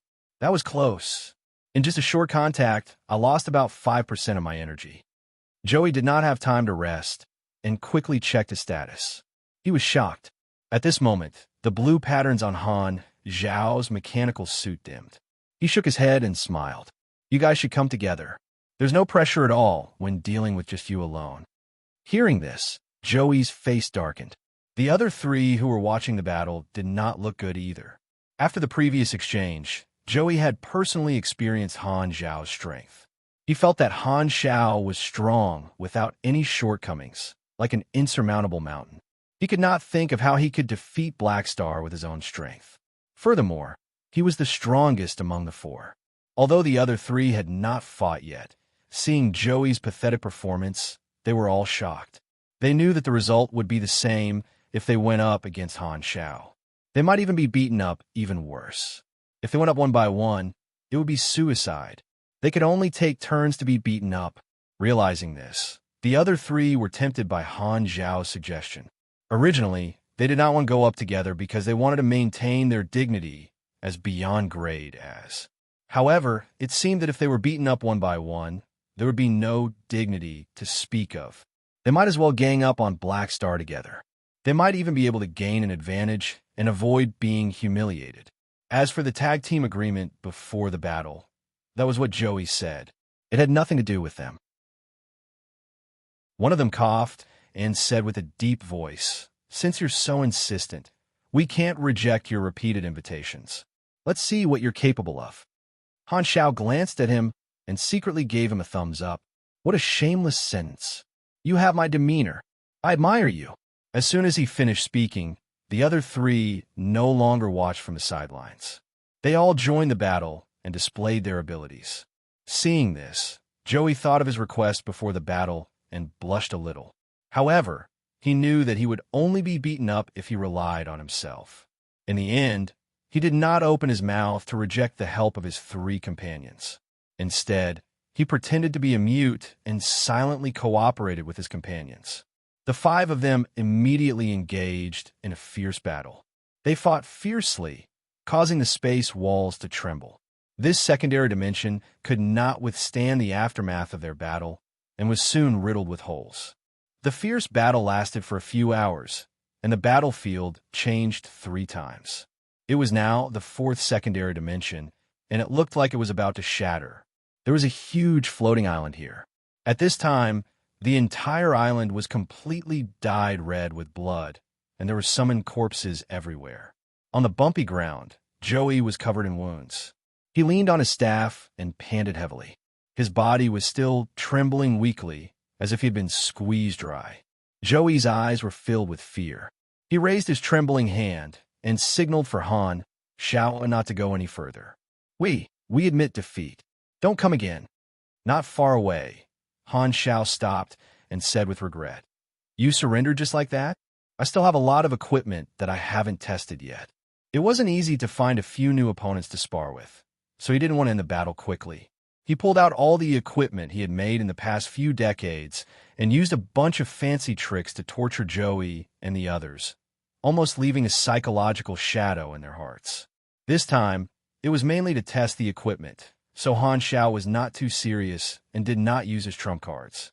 However, even so, Joey and the others did not cause him any trouble. The situation was always under his control, and he completely crushed them in all aspects. He had a clearer understanding of his current strength. In a head-on battle, without 11 or 12 high-level beyond grade, as around 70,000 energy rank, they would not be able to pose any threat to him. Han Xiao sighed. "This is not even a warm-up for me. I gave you guys a chance, but you guys were useless." Hearing this, Joey and the others were speechless. If these words were said before the battle, they would not have been happy. However, now that they knew the difference in strength between the two sides and knew that Black Star alone could deal with all of them, the little bit of temper in their hearts was all gone. Beyond grade, as were very realistic. If they could not win, they could not win. Even if they were unhappy, they had to endure it. However, although Joey and the others were tortured by Han Xiao, they also saw the foundation that Han Xiao displayed and finally understood why Black Star dared to go against the 3 universal civilizations. Black Star's mechanical technology was unbelievably strong, and his foundation was too terrifying. The Mech Legion was almost endless.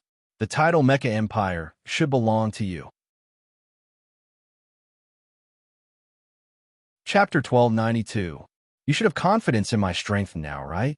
Han Xiao snapped his fingers, and the mechanical suit on his body folded and shrank, merging into his body. Joey took a deep breath, suppressed the frustration of being beaten, pondered for a while, and said seriously, "You are indeed very strong.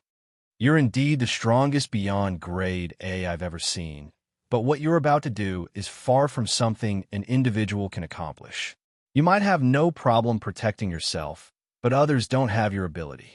It's too difficult for the beyond grade as to unite and become an organization on the same level as the three universal civilizations.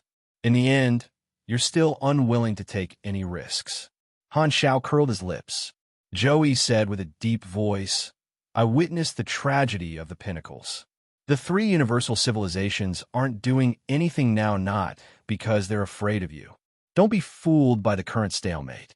With the current strength of the Beyond Grade A Association, it's not enough to be compared to the three universal civilizations.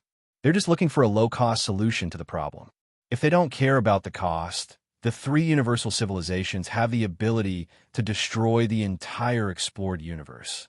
They can completely blow up all the star fields into desolate universe belts and destroy all life. Han Xiao shook his head slightly. There's no need for you to be alarmist. Unless the three universal civilizations are crazy, such a situation won't happen. Therefore, your assumption is meaningless. Who would immediately request euthanasia just because they're sick? Fighting for peace is already the most suitable path at present. The three universal civilizations allow the existence of beyond grade but they definitely don't want us to unite. Joey hesitated for a moment before probing. You have the precious Sanctum Revival, so why do you have to use it for such a dangerous business? With your strength, you can completely be independent and treat the Sanctum Revival as a business, cooperating with the three universal civilizations and the various beyond grade Anyway, the revival is only limited to one time. Isn't this good for everyone and not offending anyone? Han Xiao glanced at him and said calmly, Everyone has their own ambitions. He was not surprised that Joey would think this way. Most hermits had the idea of being independent. They wanted to enjoy the Sanctum Revival, but did not want to take risks. Is there really no way to talk about it? Joey was a little disappointed. After hiding for so many years, he really did not want to expose himself to the advanced civilizations. Han Xiao spread his hands and did not answer. His meaning was obvious. Joey hesitated for a moment, but he still refused to give up. Black Star, if the three universal civilizations have really developed the Sanctum Revival technology, that will be the day we make a move on you. The three universal civilizations will definitely try to monopolize this technology, and by then, the association's advantage will be gone. The three universal civilizations will only need to kill you and revive you first, and they won't be afraid of revenge. So, I think it's best if you don't take this path. Han Xiao frowned slightly and said bluntly, That's right. Do I need you to tell me that? You might think that it would be very safe to join the three universal civilizations after they succeed in their research. But think about it. The three universal civilizations will not be as lenient in choosing who to revive as compared to us. With such a powerful weapon in their hands, they will not spoil the Beyond Grade as like before. If a Beyond Grade A is unwilling to become a tool for them to consolidate their rule, they will not be qualified to enjoy the Sanctum Revival. Otherwise, why do you think the association is rebelling? Only with the existence of the association can the Beyond Grade retain the greatest degree of freedom. If you don't contribute now, when are you going to wait? Overcautious, afraid of this and that. Don't be naive, okay? There's no such thing as a sure bet. As long as you have a need for the Sanctum Revival, you have to give something up. If you're not interested, then don't waste my time. Continue to avoid reality and obediently linger on until the day your life ends. Joey's expression froze, and he said in a muffled voice, That's not what I meant. Let me think about it. Hearing this, Han Xiao snorted indifferently, took out a few encrypted communicators, threw them to the four of them, and said, My contact information is stored in here. Inform me when you've made a decision. The situation is still stable, so you have plenty of time to think about it. However, I hope you can give me a satisfactory answer. Always thinking about staying away from the changes of time. In the end, you can only passively accept the results. If you don't do anything for yourself, who else can you count on? After saying that, Han Shao waved his hand and put the mechanical army back into the secondary dimensional army box. He then switched to the king and disappeared with a teleportation. He had no intention of visiting the four god nations again. Seeing this, Joey and the others could not help but look at each other. After a while, one of them spoke carefully. "Is Black Star impatient with us?" "It seems so." "Joey, you seem to have angered him." "Did we offend Black Star?" The four of them were worried about their gains and losses. They were very conflicted. On one hand, they wanted to avoid all risks and ask Black Star everything clearly, hoping for a 100% guarantee of safety. However, on the other hand, they were worried that this way of asking would make the other party unhappy. Especially after witnessing the other party's combat strength, when facing Han Shao, the few of them were subconsciously in fear and trepidation. Joey's expression changed. He gripped the communicator tightly and said helplessly, "Black Star is right. My request might be a little too much. Let's discuss it ourselves. Let's not disturb him for now." His vision blurred, and Han Shao teleported back to the office in the Black Star Palace. He took off his mechanical suit and exhaled deeply. This trip was not in vain. I wonder if these people will agree. Han Shao stroked his chin and felt curious. He had a lot of experience dealing with beyond grade as. When dealing with these indecisive recluses, the effect of being polite was not as good as showing his strength. These people had been in seclusion for too long and did not have any ambition. Their sharpness had been polished, and their personalities were soft. Persuading them nicely would result in half the result. Being forceful and guiding their mentality would instead make them make a decision. He had a better understanding of Joey. This guy was the type of person who wouldn't give up until he saw the coffin. He was indecisive, and it was basically impossible to convince him to join the association on the spot. Even if he had a good discussion, he would still hesitate and keep asking questions. Rather than that, he might as well throw away his tough attitude and lead them to their own inclinations, letting them worry about their own gains and losses. After all, the association was filled with talents and did not urgently need these four people to join. He was not the one begging them, but they were the ones begging him. Han Shao was not interested in the strength of these four people, but more in their identities. If they are willing to join, I can indirectly send a signal to all the recluses in the secondary dimensions. Maybe this will attract more recluses and strengthen the association's momentum, Han Shao thought. In his opinion, it would be good if this plan succeeded, but it would not be a pity if it failed. Anyway, it would just be icing on the cake. You have received 650 billion EXP. You have received the talent Secondary Dimension Adapter. The effect is quite good. 3% is better than nothing. Han Shao nodded and looked at the lower limit. The notification for drawing an ability also popped up, and he was asked to choose a target. You have received a reward. Draw one of Joey Tan Ryan's abilities, talent/ability. Tip: Joey Tan Ryan is a mage and is not compatible with your class. Some of the abilities that can be drawn will be adjusted accordingly. Randomizing. Randomizing complete. Please select one from the following 5 options as your reward. 1. Melee Proficiency, Talent, plus 1 melee skill level, plus 25% melee attack power, plus 25% melee attack frequency, plus 20% melee parry rate. As a qualified battle mage, being good at melee combat is a very reasonable thing. 2. Shockwave, General Edition. Ability, a common super battle technique. Compress energy and release it outside the body to form a shockwave. Low damage. Gives different negative statuses according to energy attribute. If your class is a pugilist, it will automatically be replaced with Pugilist Shockwave Blast. Cooldown, 24s. Costs 120 energy. 3. Chain Stick Attack. Ability. When using a stick-type weapon, such as a staff, burst out with continuous attacks in an instant and gain an additional 6% to 12% attack power. The number of attacks depends on DEX. The maximum number is 12. Cooldown, 44s. Costs 80 energy and 270 stamina. 4. Crisis Intuition, Talent. When you're about to be attacked, you will have a strong sense of alertness. 5. The Ancient One, Talent. long life, which gives you precious spiritual wealth, plus 20% INT, plus 10% MYS, plus 2 all skill levels. This, Han Zhao's mouth twitched. He did not know what to say. The Ancient One. Why is it always you? This talent is so persistent. How much do you love me? Do you want me to become an old man so badly? Han Xiao looked at the other options and felt that they were an eyesore. He did not even have the strength to complain that a mage had a talent like close combat proficiency and did not respect his weak class at all. The 5 options were a bunch of crooked melons. He could only pick the best out of the bunch. There was no need to hesitate at all. You have received the talent, the Ancient One. A refreshing feeling surged into Han Zhao's mind. He felt that his thinking speed had become much faster. It was as if he had just done a massage, and it was extremely comfortable.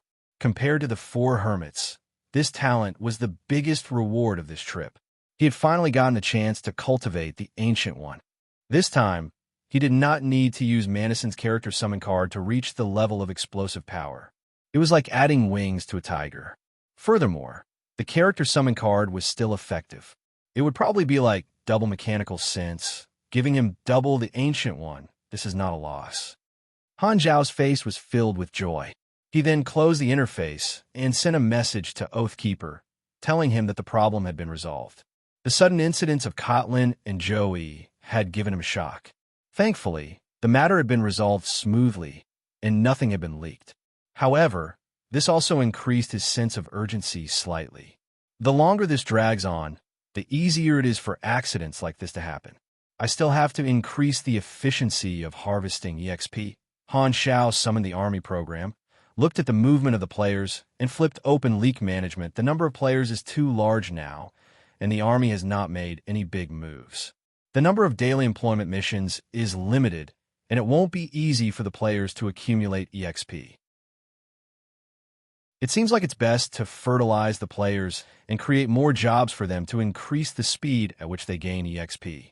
At the same time, I have to improve the internal welfare system of the army to better harvest their EXP. Chapter 1293. Short Introduction. If you were asked to give up everything you have now and return 18 years old, would you go back? Melodramatic Introduction. Yi Ran fell down at the scene of her Oscar Best Actress award ceremony and returned at 18 years old. She is focused on finding a way to go back. PY recommended an old driver's lifetime work, The Heavenly Master Mad Doctor. Introduction. A betrayal made him lose everything. He decided to start all over again. He decided to act out the ugly side of life. In life, sometimes it depended on skills, sometimes it depended on luck, and sometimes it depended on acting skills. Hua Ruifeng quietly turned around. He had transformed beautifully. He simply took back everything and easily reached the peak again. PY recommended a book, Returning to the Ming Dynasty to be a Fatuous Ruler, by Zhou Zhou. Chapter 1294. Somewhere in the flickering world, a spaceship with the insignia of the Black Star Corps was slowly moving. In the cabin hall, a group of players was busy with their own matters. Some were playing cards, some were browsing the forums, and some were browsing the army store. The IDs above their heads showed that they were all members of the Rivervale Guild. Madblade and Maple Moon were among them. This spaceship was filled with the core members of the guild, and they were heading to the mission location. At this moment, in a corner of the cabin, Madblade was lecturing the members of the team. After going online, we haven't properly trained yet, and everyone hasn't recovered their condition. Although we're rushing, we can't waste time. Before we reach the destination, no entertainment is allowed. Follow me to clear dungeons and practice tactics. As he said that, Madblade took out a few nightmare difficulty dungeon crystals from his pocket. Seeing this, everyone could not help but sigh. Captain, how long has it been since the last Pro League ended? We haven't even had a proper holiday. The new version has just started, and there's still a long way to go before the next Pro League. Should we start working so hard now? Maple Moon complained. Dynasty's King Admiral and Long Sky's Sleepy Winter are about to retire, Madblade explained. Their teams will need to bring in new people, and their strength will most likely weaken. This is a great opportunity, and we have a high chance of winning this pro league. We have to work harder. I feel like you're becoming more and more like Hao Tion. You like to train us every day. Maple Moon curled her lips. This time, Pork Bun chuckled and said, "He's the captain after all. Rivervale has lived up to everyone's expectations in the past few years and achieved good results. It's definitely related to his seriousness and responsibility. I still remember how terrible Rivervale was during the first Pro League. Luckily, the upper echelons of your club used Madblade as the cornerstone to rebuild the team. Reality has proven that your club has chosen the right person, and Rivervale has the reputation of being the 5th largest club in China." Madblade felt comfortable and gave him a thumbs up. "You're right. I've agreed to do an interview with you. All right, we got something from Aloot. We didn't lose out this time." Bun Hit Dog laughed. While the group was joking around, the guild leader of Rivervale, Thousand River Moon, walked in and stopped in front of Madblade. "Frenzied Sword, another NPC force contacted me just now. They want us to leave the army and join them," Luli said as he looked at Frenzied Sword. "Again? Who is it this time?" Madblade was curious. "They are from the Radiant Federation," Qian Jiangyue said helplessly. Recently, they had received many such private solicitations. There were all kinds of organizations, and all of them were offering generous conditions in hopes that the entire affiliated organization would jump ship and leave the army. It was not just Rivervale. The affiliated guilds of the Black Star Corps were also encountering such situations. "The Radiant Federation is trying to rope us in? When did we become so popular?" Madblade muttered. "Don't worry about them. We're not going to change jobs anyway." He was a hardcore supporter of the army. Even if the 3 universal civilizations were trying to rope him in, he was not interested in changing his allegiance. As far as he knew, most of the army guilds had the same attitude and did not care about such solicitations. Recently, the various galactic organizations have been snatching the army's players. They're even more aggressive than in the previous version. I've analyzed the current situation, and a war between the civilizations and the association is unavoidable. Therefore, immortals like us, who are most suitable for the front lines, have become the hotcakes that both sides are fighting over. Otherwise, why would organizations like the 3 universal civilizations send people to rope us in? Maple Moon was deep in thought. Although she had become a professional player, she still retained her interest in analyzing the storyline. At this time, everyone's communicators suddenly rang with the Army's internal program. What new announcement did the Army make? Madblade and the others took out their communicators and opened the internal program. An internal document with the title Army's Recent System Reform appeared in front of their eyes. Everyone quickly browsed through it, and their faces were filled with surprise. The document mentioned that the Army had expanded and adjusted the positions of the Immortals, opening up more middle-level positions. They could take on all kinds of new long-term positions in the Army, such as logistics, instructors, captains, intelligence personnel, and so on. To put it simply, it opened up a new way for players to rise up. Originally, most players were mercenaries and combatants, but now they could become middle-level officers of a department, gain power, and lead a group of subordinates. They could command a group of basic personnel as a player. This was very attractive to players who liked role-playing. At the same time, this kind of position also represented a more official establishment. They could receive a fixed salary from the Army, which was very much in line with the preferences of the Chinese players. The promotion condition was to have a sufficiently high level of authority in the Army, which depended on the accumulated contribution points of the players. Furthermore, they had to purchase a digital officer registration application form, which required a very small amount of ANAs and a small amount of experience. Only then could they wait for the HR department to review it. In addition, the Army said that in response to the requests of the members, they had introduced a new insurance service called Army Main Force Special Insurance. The content included discounts at the Army store, free medical treatment, free equipment repair and enhancement times, discounts on logistics costs, loan eligibility, reduced loan interest rates, reduced spaceship rental fees, and discounts on real estate purchases in the Army's territory. These benefits were divided into different levels according to their level. The higher the level of authority an army member had, the higher the level of protection they could purchase, and the cost was not a one-time thing.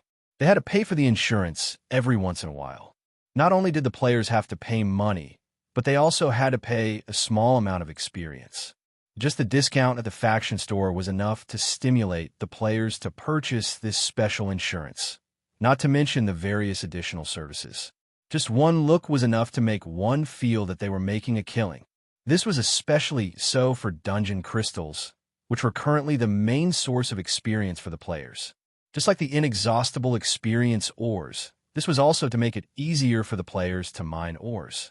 In addition to these benefits, the army also said that it would increase the range of missions that the immortals could accept and set up some special missions with rich rewards. The players would have to spend experience and a certain amount of money as a mission deposit.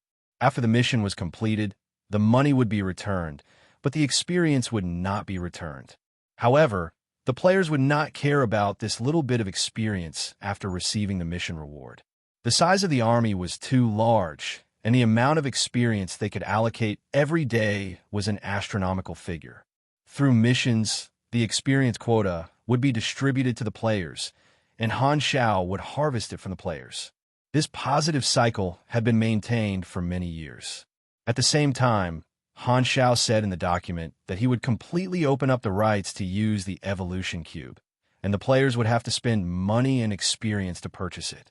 Because the current players could only experience the level 160 promotion in this version, the additional race enhancement of the evolution cube would only be useful before that, and the players' desire to purchase it would not be too low.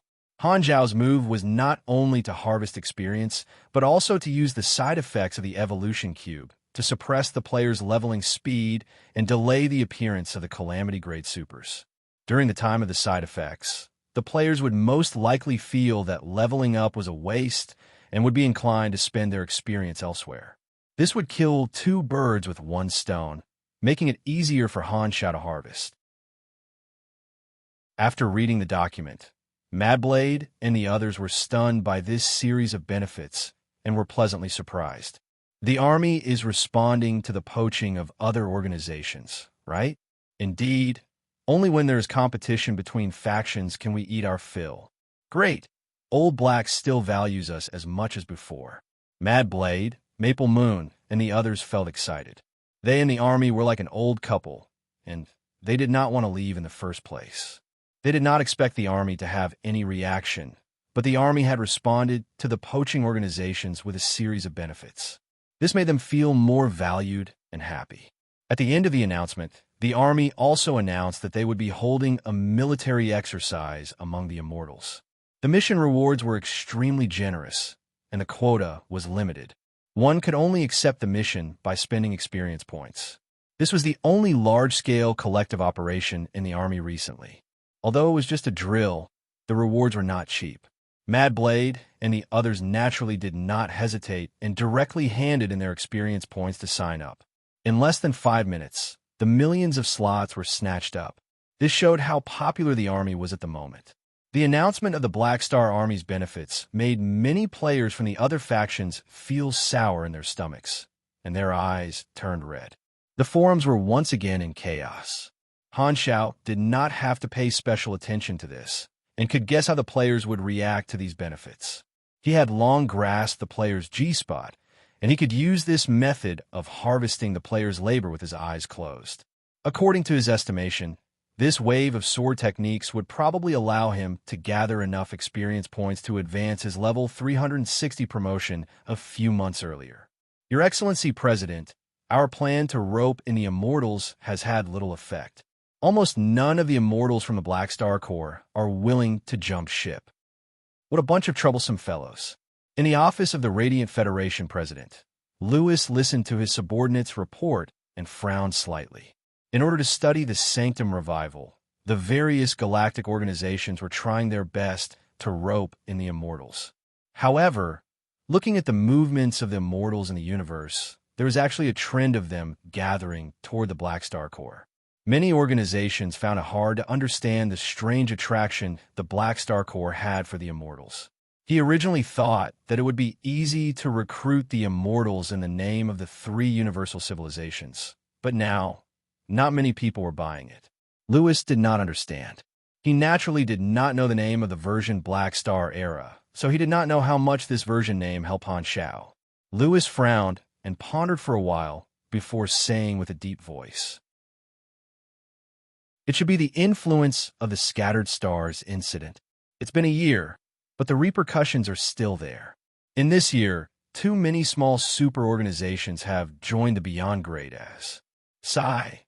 He could not help but sigh, secretly feeling that it was a pity. If not for the Supercluster Alliance causing trouble, they might have succeeded in intercepting hundreds of Beyond Grade A seeds back then. If the Scattered Stars incident did not happen, it would have been more effective to make an example out of them. The Supers today were more likely to compromise with the three universal civilizations due to fear and other emotions. Unfortunately, such a good thing could only be imagined now.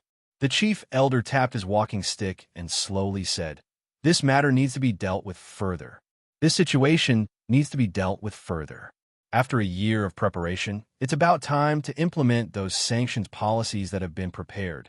We can't let these Beyond Grade A organizations be so comfortable anymore. If we continue to be wary of openly provoking them, they will only take the opportunity to continue developing rapidly." Lewis nodded and said with a deep voice, "Indeed, we have no choice but to curb their development. I'll talk to the church and the dynasty, and we'll jointly issue the prepared orders. I'd like to see how the Beyond Grade A Association will continue to grow after being blocked by half of the Galactic Society." Chapter 1295. The Black Star Corps held a 6-day military exercise exclusive to the Immortals in their territory. More than 1 million Army players participated in it as a form of confrontation. The original intention was to hold a large-scale collective action for the players and find a reason to give out experience rewards on a large scale. However, in the current sensitive situation, the Army's military exercise was interpreted in many ways by the outside world. On the Quantum Network, many galactic residents thought that the Army's exercise was an indirect demonstration against the three universal civilizations. Many also thought that the Black Star Corps was warming up and would definitely do something big in the near future.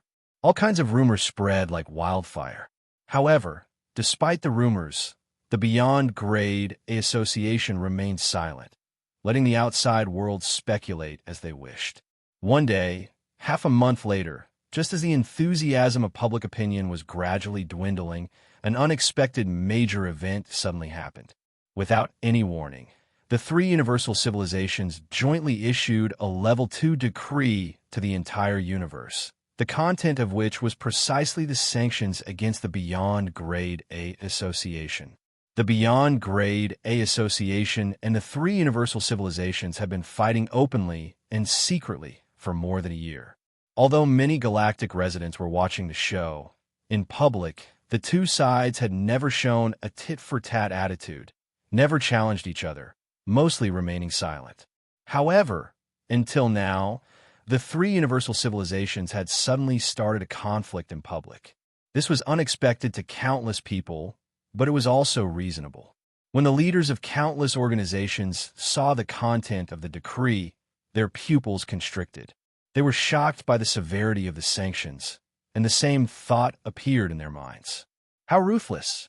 The three universal civilizations finally used their political, economic, and other influence to completely seal off the entire universe. Black Star Palace, Army Commander's exclusive workshop. Han Xiao was focused on studying a gold mechanical blueprint, working toward the peak of the Void God's trait transformation. Suddenly, Philip appeared with an anxious expression on his small face. He hurriedly said, "Don't worry, Master Hum, something big has happened. The three universal civilizations have issued a joint sanction against us." Hearing this, Han Zhao's eyes flashed. He put down the parts in his hands, pinched Philip's head with 2 fingers, and pulled him in front of him. This day still came. "Tell me, what conditions did the three universal civilizations set?" "Look, it's so scary. Philip waved his small hand and pulled it down from the top. A virtual screen unfolded like a scroll, showing a document with densely packed contents. At the bottom was the joint seal of the three universal civilizations, proving that this was a valid decree approved by the authority of the three universal civilizations and protected by the universal law of the galaxy. It was specially noted that it would take effect immediately from the date of signing. Han shall read from the beginning. At the start, it was a statement from the three universal civilizations explaining the reason for this decree. In order to minimize the danger of individual strength to the galactic society, the ultimate knowledge of the five supersystems has always been jointly controlled by the three universal civilizations. Other organizations are not allowed to spread it casually. This is the sixth provision of the Galactic Supermanagement Act, Knowledge Dissemination Agreement. The Beyond Grade A Development Union, hereinafter referred to as the Association, has been privately spreading the ultimate knowledge of the various systems for many years without our permission. We have requested the Association to deal with this chaos many times, but the Association has ignored our requests many times. A year ago, we issued a final ultimatum to the Association, but it was still ignored.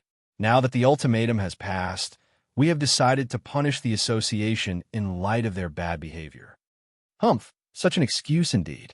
I thought the three universal civilizations had some new tricks up their sleeves. Han Shao was not surprised at all. He snorted and continued reading. In the document, the three universal civilizations righteously criticized the Association and listed the rules that the Association had violated. They then emphasized that the nature of the Beyond Grade A Association was a civilian organization and was not protected by a series of galactic civilization agreements, such as the Peace Treaty. They did not have the jurisdiction, political rights, and a series of other rights of a civilization. Then, the three universal civilizations announced that from this moment onward, the Beyond Grade A Association would be included in the Unreliable Civilian Organizations list and the Bad Armed Organizations list. These two lists were specially set up for organizations with questionable business natures. Although it was not as serious as a wanted order, as long as they were on the list, their various rights in the Galactic Society would be greatly affected. They would receive the same treatment as credit lapses and deadbeats, receiving different degrees of sanctions. As for the Beyond Grade A Association, the sanctions included politics, economics, armed forces, and many other fields. In terms of politics, most Beyond Grade as would take care of their mother civilization, and this decree required the Beyond Grade A organizations to not continue interfering in the politics of multiple civilizations. Otherwise, the relevant civilizations would have their political rights downgraded. There was also a list of organizations to pay attention to, and the Blue Star civilization was the first to bear the brunt. As for the Beyond Grade A organizations that were civilizations to begin with, they had to be investigated. It was stated that if the Beyond Grade A leaders had a cooperative relationship with some unreliable organizations, their political rights would also be downgraded. Cisco's Star Pupil Civilization was an example. In terms of economics, the terms were much more complicated and took up half of the content, covering all aspects. First, there was a notice to the various regional civilizations, requesting them to cooperate with the decree and stop all forms of cooperation with the Beyond Grade A organizations. They were not allowed to provide public services, such as stargates and transportation, to the Beyond Grade A organizations. They were not allowed to sell any resources to the Beyond Grade A organizations. At the same time, they had to cooperate with the decree and conduct multiple inspections of the assets left by the Beyond Grade A organizations in the territory of the civilization. Otherwise, they would be interviewed one by one. As for the civilians, any financial groups or enterprises that maintain business dealings with the Beyond Grade A Association would have their credit rating lowered in the Galactic Bank, and those that refused to change would be included in the list of dishonest enterprises. Only by terminating the cooperative relationship would they be able to apply to start the review process, restore their credit, and even obtain certain subsidies. Furthermore, The three universal civilizations would ensure that these enterprises would not be threatened by the beyond grade A organizations afterward. They would also provide legal assistance in terms of violating business contracts and try not to pay compensation to the beyond grade A organizations.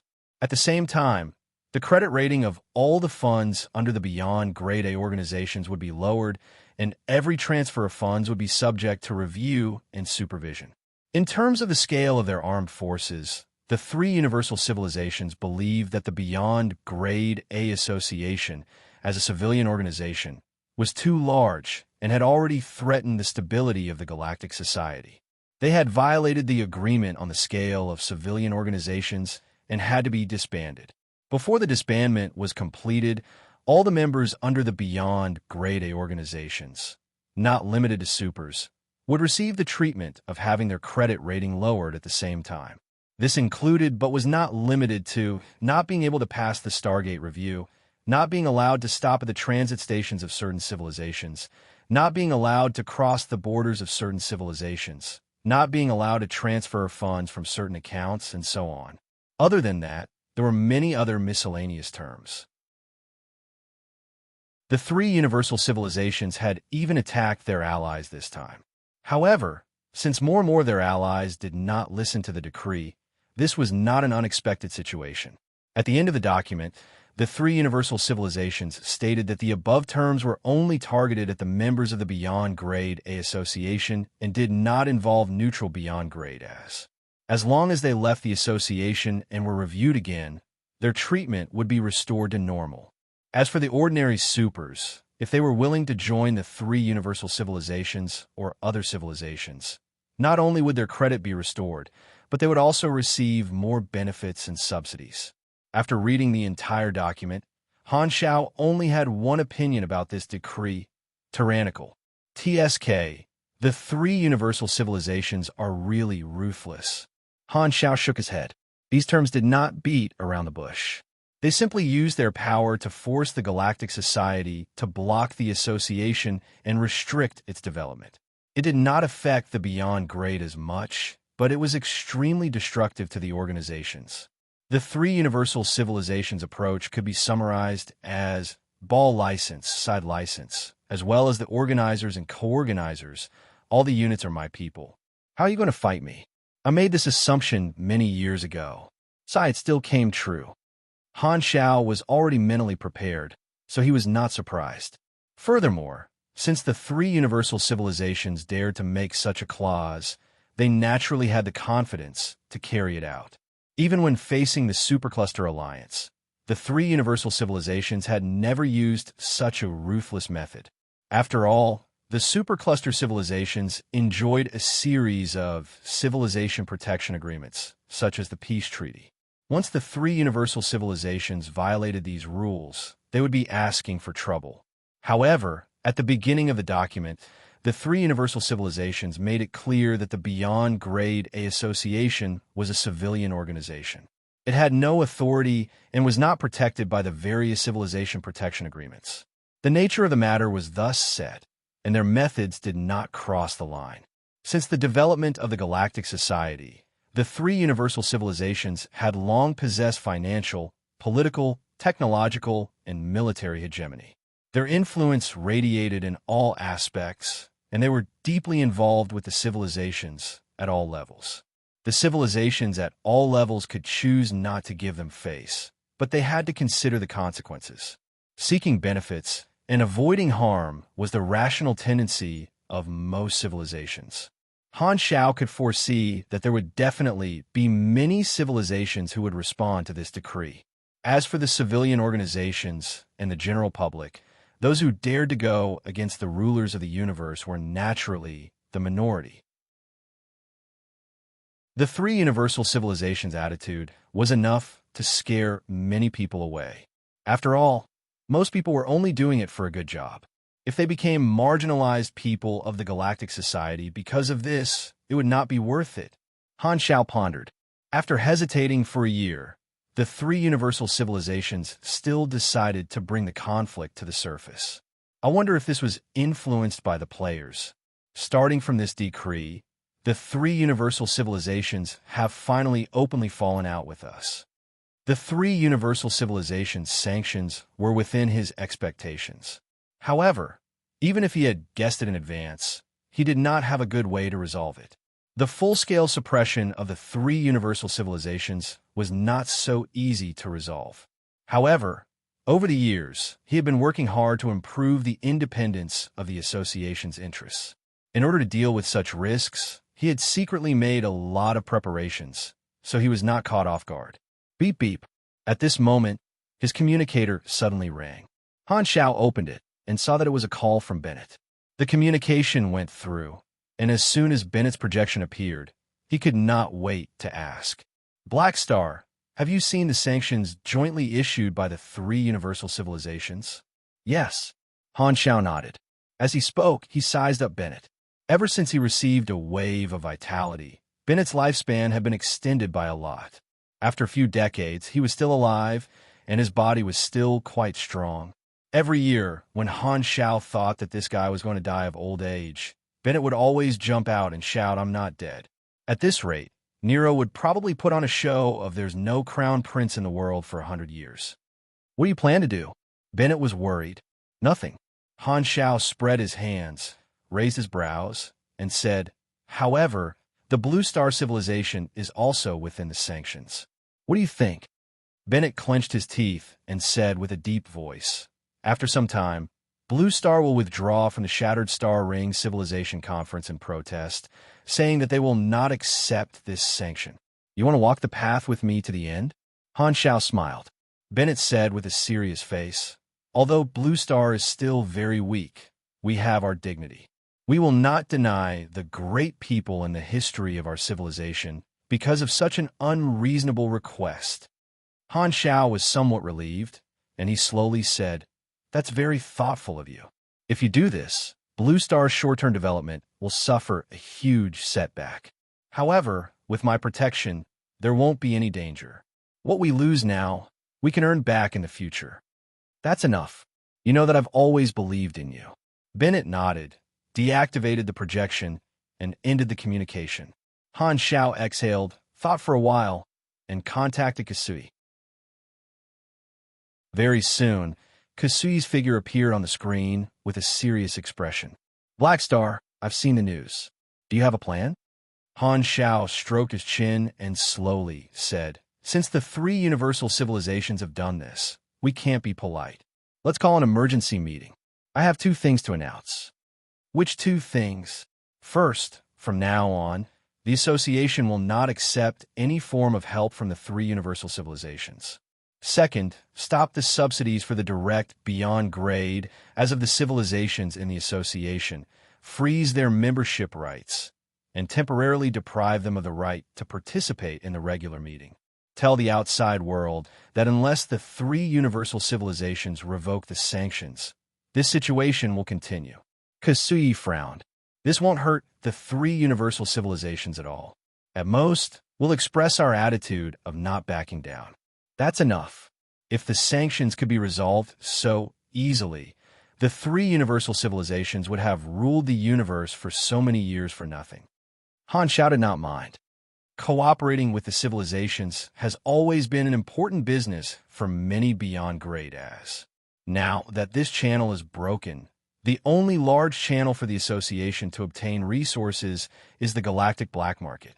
The three universal civilizations will definitely focus on this area, and there will be a lot of friction. As he spoke, Han Xiao paused. "Also, we might have to contact the Supercluster Alliance. There were no eternal enemies, only eternal benefits."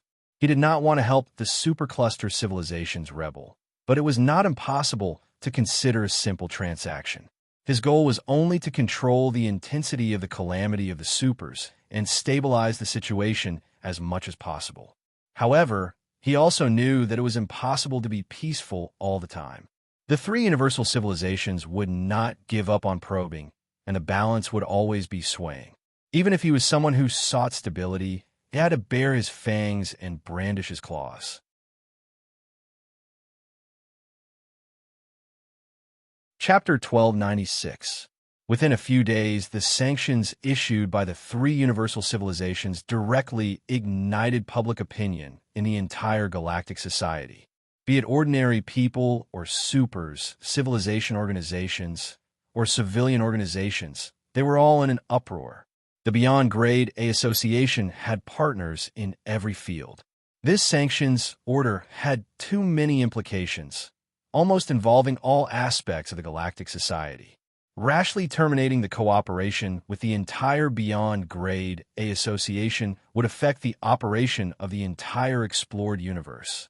The three universal civilizations had ruled for many years, and as the guardians of order, it was inevitable that they would gradually become corrupt and conservative. Many people's fear of the three universal civilizations came from their ruling status and huge forces, but they gradually forgot the fierceness of the three universal civilizations. This decree awakened the memories of many civilizations buried in history, remembering the bloody history of the three universal civilizations. In the eyes of many civilizations, the three universal civilizations seemed to be wiping away the rust on their bodies, slowly regaining the viciousness they had during their rise. Many people were secretly worried, not knowing how much of their sharpness the three universal civilizations would be able to regain. On the quantum network, the public opinion was the most explosive. The supers were in an uproar, expressing extreme indignation toward this decree. They felt that the three universal civilizations' excuse for sanctions was bullsh*t. In their eyes, the association had not done anything unforgivable until now. The three universal civilizations' motive was nothing more than their overbearing desire to control. This made countless supers feel extremely disgusted, thinking that this was an infringement on the freedom of all supers. For a time, the association's voice among the supers rose again. Countless supers supported the association, thinking that this was an unfair sanction. The public opinion continued to soar. However, it was unrealistic to say that the three universal civilizations' methods were ineffective. The support of the supers was basically limited to slogans. No one wanted to take risks. Seeing the three universal civilizations' attitude towards sanctions was so firm, some supers who originally wanted to join the association were scared away by the terms of the sanctions order. It was human nature to seek benefits and avoid harm. One could be shameless on the internet, but one's body was still very honest. However, this method had no effect on the players. Instead, it caused widespread dissatisfaction. Not only were the players of the Beyond Grade A organizations annoyed, but even some players from a neutral faction and even the three universal civilizations' own faction were annoyed. To the players, they could work for others and do missions, but they could not be forced. The three universal civilizations' actions of forcing them to take sides stimulated the reverse psychology of some players. So what if you're from the three universal civilizations? Why don't you take a look at this version? Do you think we're all afraid of you? The players themselves were a part of the superclass and were naturally close to the association. This punishment indirectly strengthened the determination of some players to join the association, increasing the speed at which the players of various organizations switched to the association. After all, they were not afraid of death. They would just have to face it head-on. While public opinion was going wild, the Beyond Grade A Association held an emergency meeting under Han Zhao's call.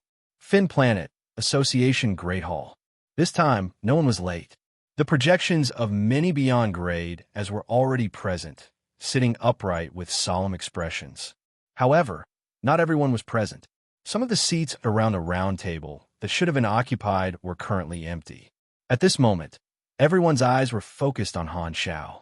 Han Zhao looked around the room, put his hands on his nose, and faced everyone's gazes. I'm sure all of you know why I called for this meeting. The three universal civilizations have announced sanctions against us, so we have to return the favor and retaliate. As he spoke, he pointed at the empty seat and calmly said, "You've all seen it. The direct members of the three universal civilizations did not attend the meeting. I've temporarily terminated their membership rights.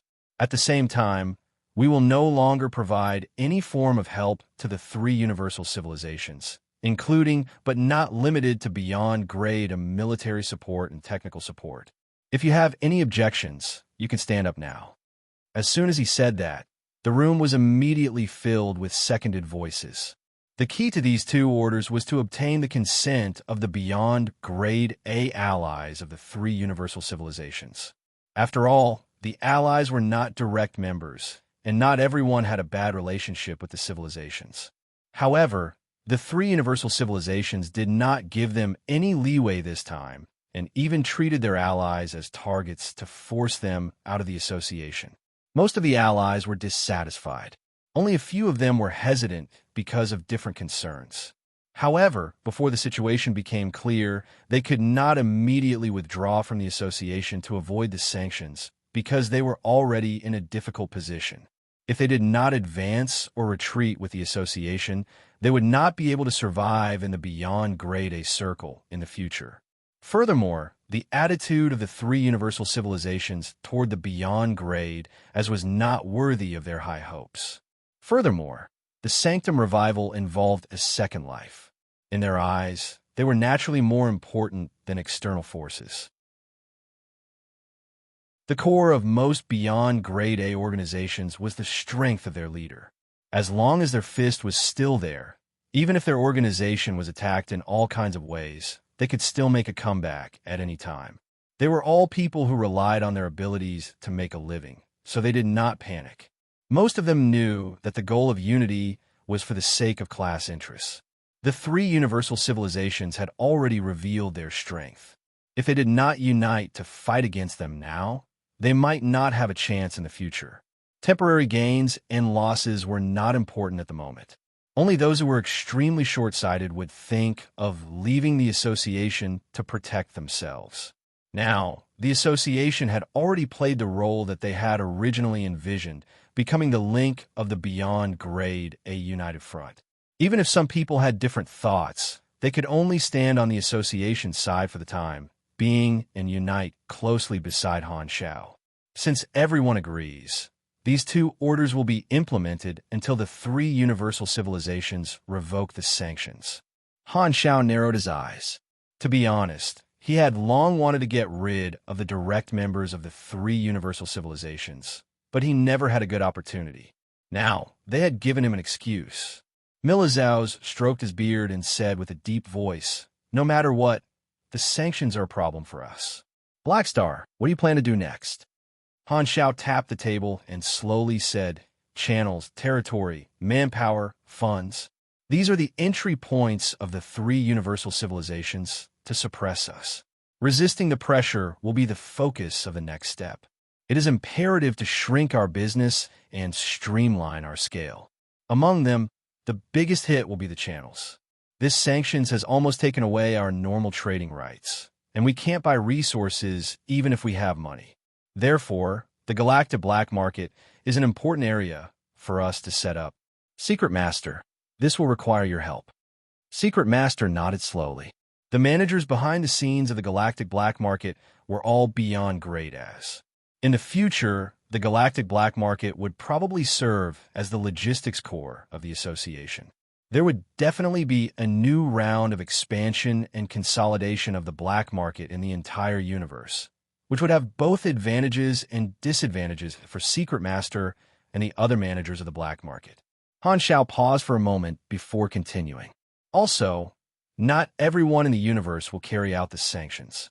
These organizations are also the ones we should cooperate with. For example, the supercluster? Someone asked tentatively. Han Shao glanced at him, smiled, and said, "If the chips are right, the supercluster is also a choice." Hearing this, the eyes of some of the supercluster beyond grade, as who were disguised as neutral, sparkled, and they were secretly overjoyed. This time, Cassie pondered and said, "The supercluster, it's fine if they cause trouble, but will they be willing to cooperate with us? That will depend on whether both sides can come up with a bargaining chip that both sides are satisfied with. Furthermore, from our standpoint, the Superstar Cluster Alliance also needs us to fight against the three universal civilizations. Although the relationship between the two sides can't be considered to be one of mutual dependence, we're both taking what we need." This time, Manison snorted and said, I have cooperated with the Supercluster Alliance before, and the reaction of the three universal civilizations was not small.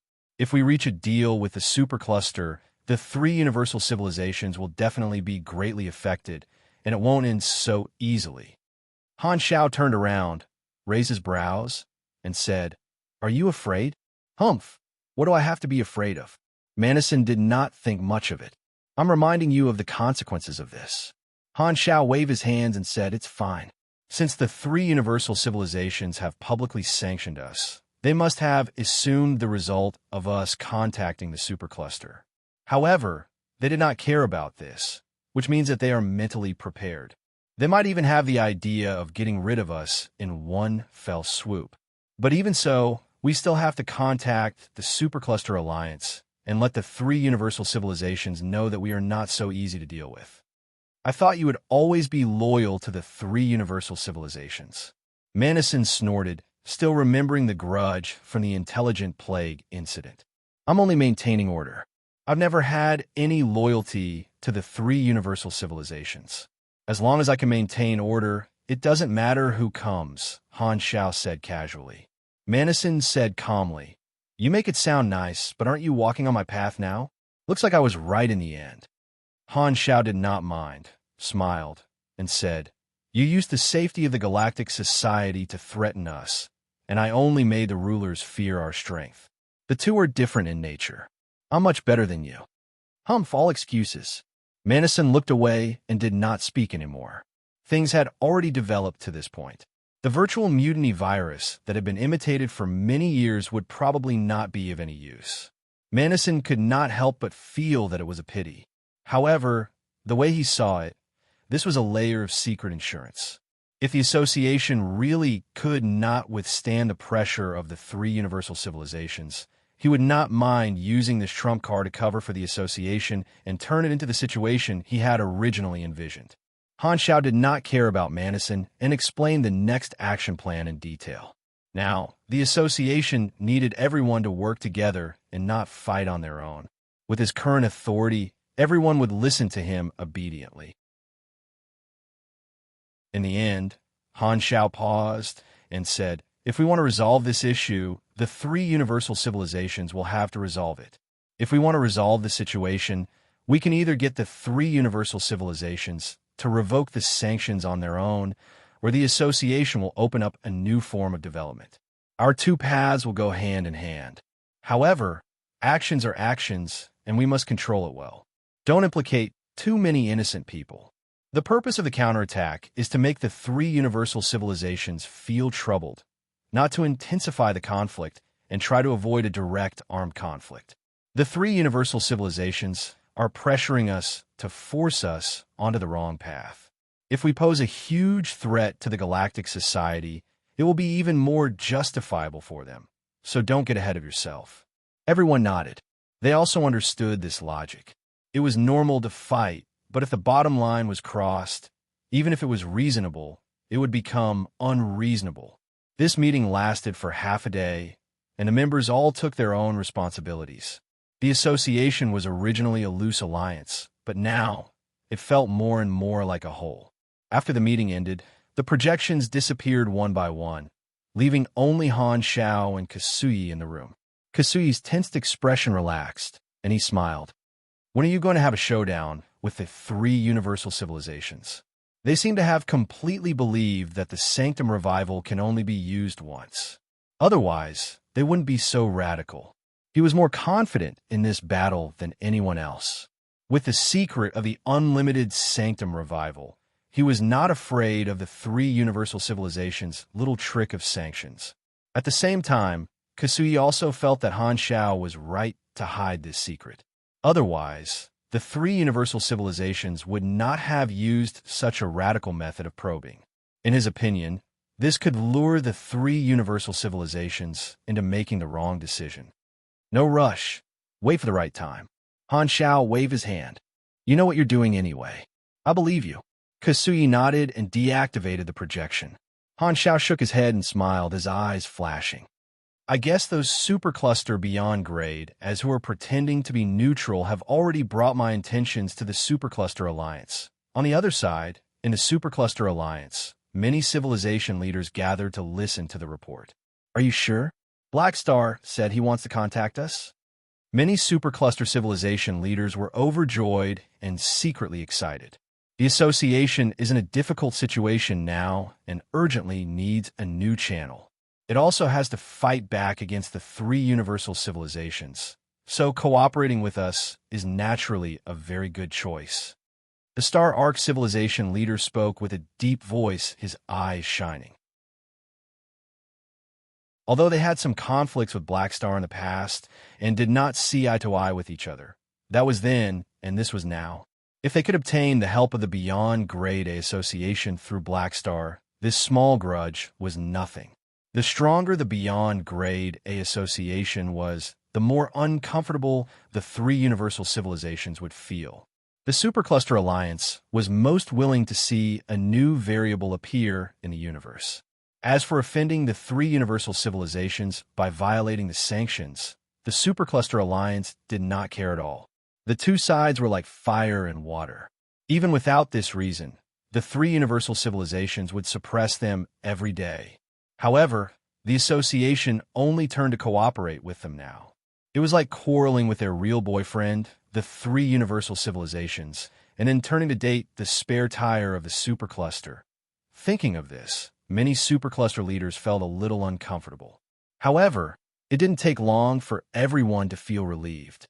Forget it. As long as I can get close to her, I'll be the spare tire. We're happy anyway.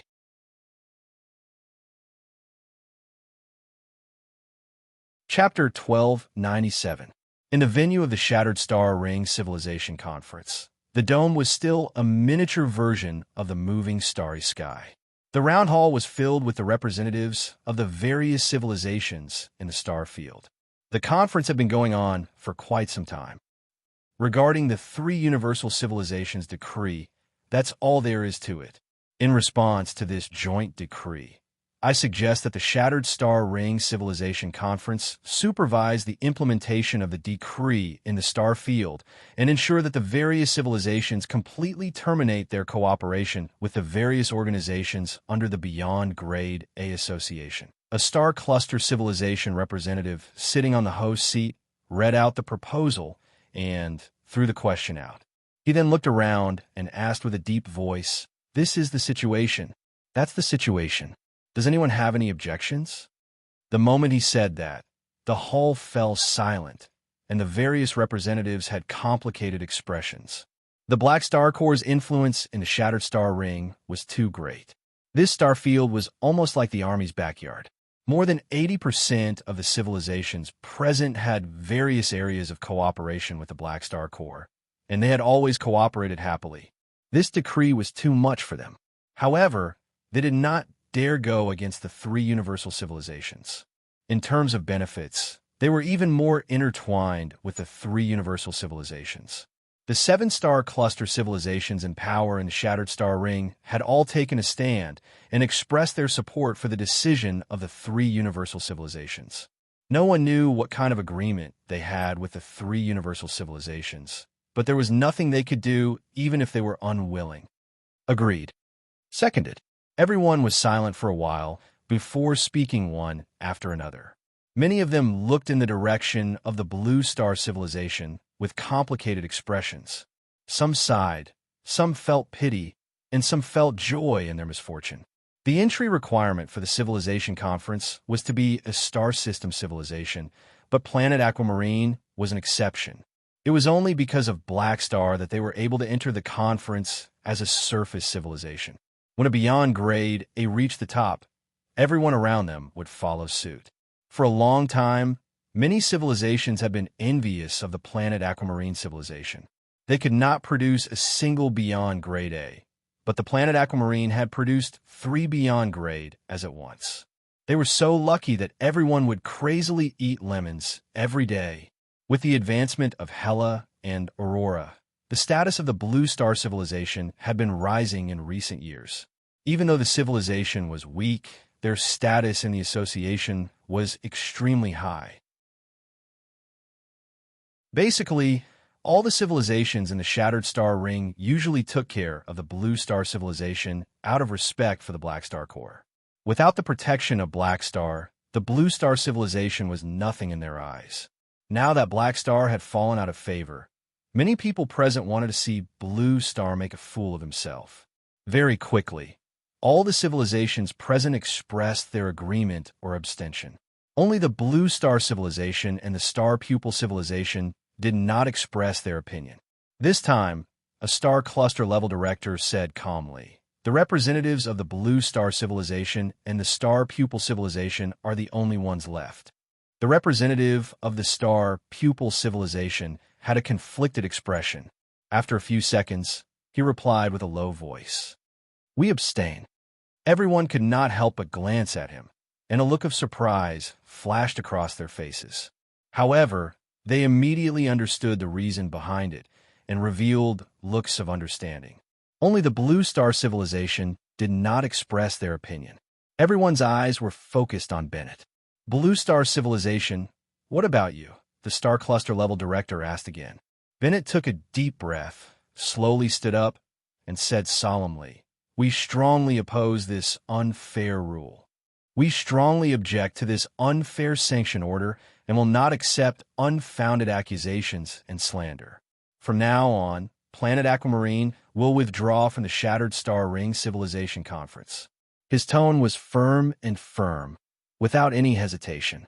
As soon as he said that, the civilizations present were in an uproar. They looked at the expressionless Bennett with shock and doubt. They had thought that the Blue Star civilization would take a more roundabout approach. They did not expect them to be so firm, withdrawing from the association without a second word. "Are you sure?" The Amethyst Civilization Director could not help but ask. Black Star is one of the greatest figures in the history of the Blue Star civilization. We will not allow anyone or any organization to maliciously slander him. Even the three universal civilizations should not casually slander the great figures of other civilizations. Bennett's tone was firm. Then, he deactivated the remote projection and disappeared from the venue. He used his actions to show that he would not allow anyone to change his attitude. Seeing this, the various representatives looked at each other with complicated expressions. They did not expect the Blue Star civilization to stand by Black Star civilization's side so resolutely, going against the dissatisfaction of the three universal civilizations. In fact, the way they saw it, the Blue Star civilization had a better way to deal with this matter, and they believed that Black Star civilization would understand. However, he had to take such a firm attitude and openly challenge the three universal civilizations. He would probably be treated as a typical example. Many representatives shook their heads and sighed. They could not help but look at the representative of the Star Pupil civilization. In their eyes, the Star Pupil civilization was the smart one.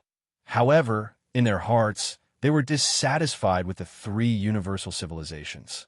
Seeing someone stand up for them, they were actually quite impressed. Almost every civilization present wanted to openly oppose the tyrannical policies of the three universal civilizations, but unfortunately, they did not have the confidence to do so. In a place where no one could see, the Star Pupil civilization looked at Bennett's empty seat and silently clenched their fists. A look of shame flashed in their eyes. Blue Star Government Building, Leader's Office. Bennett opened his eyes and looked back at the room. A group of upper echelons had been waiting there, staring at him, waiting for his orders. Bennett sighed softly and said with a deep voice, "We have left the Shattered Civilization.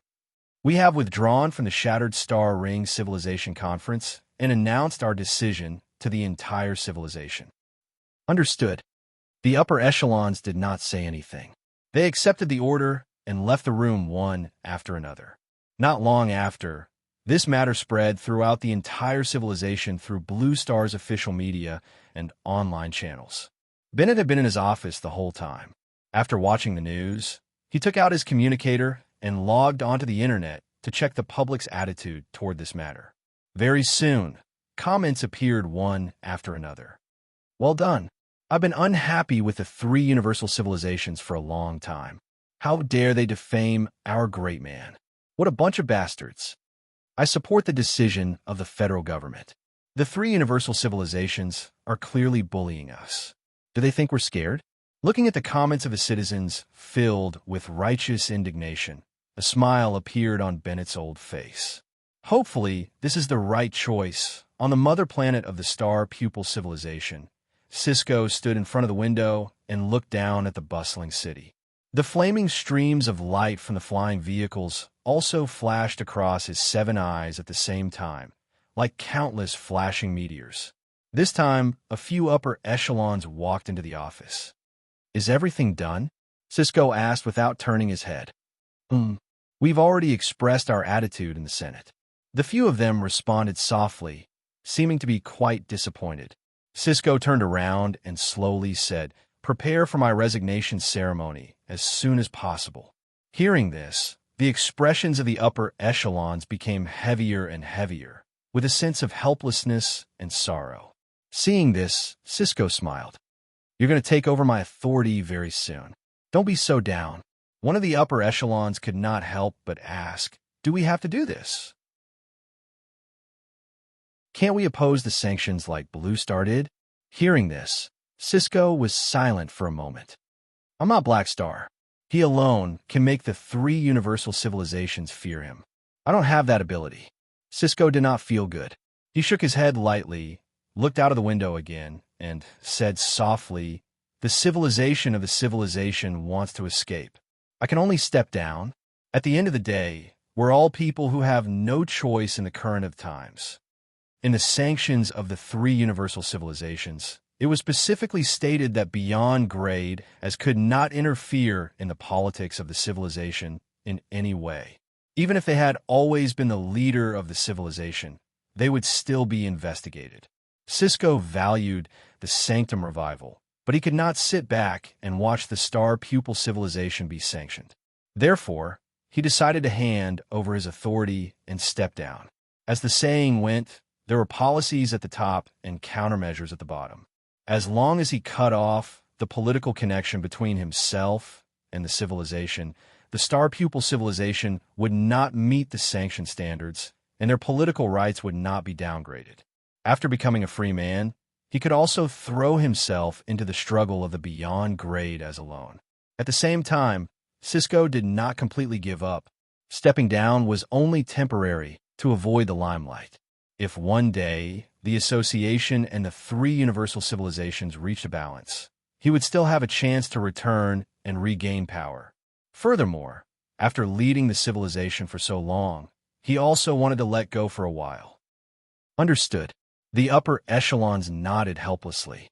This time, one of them thought of something and asked, "By the way, the Shattered Star Ring Council has passed a motion to cooperate with the sanctions. What should we do?"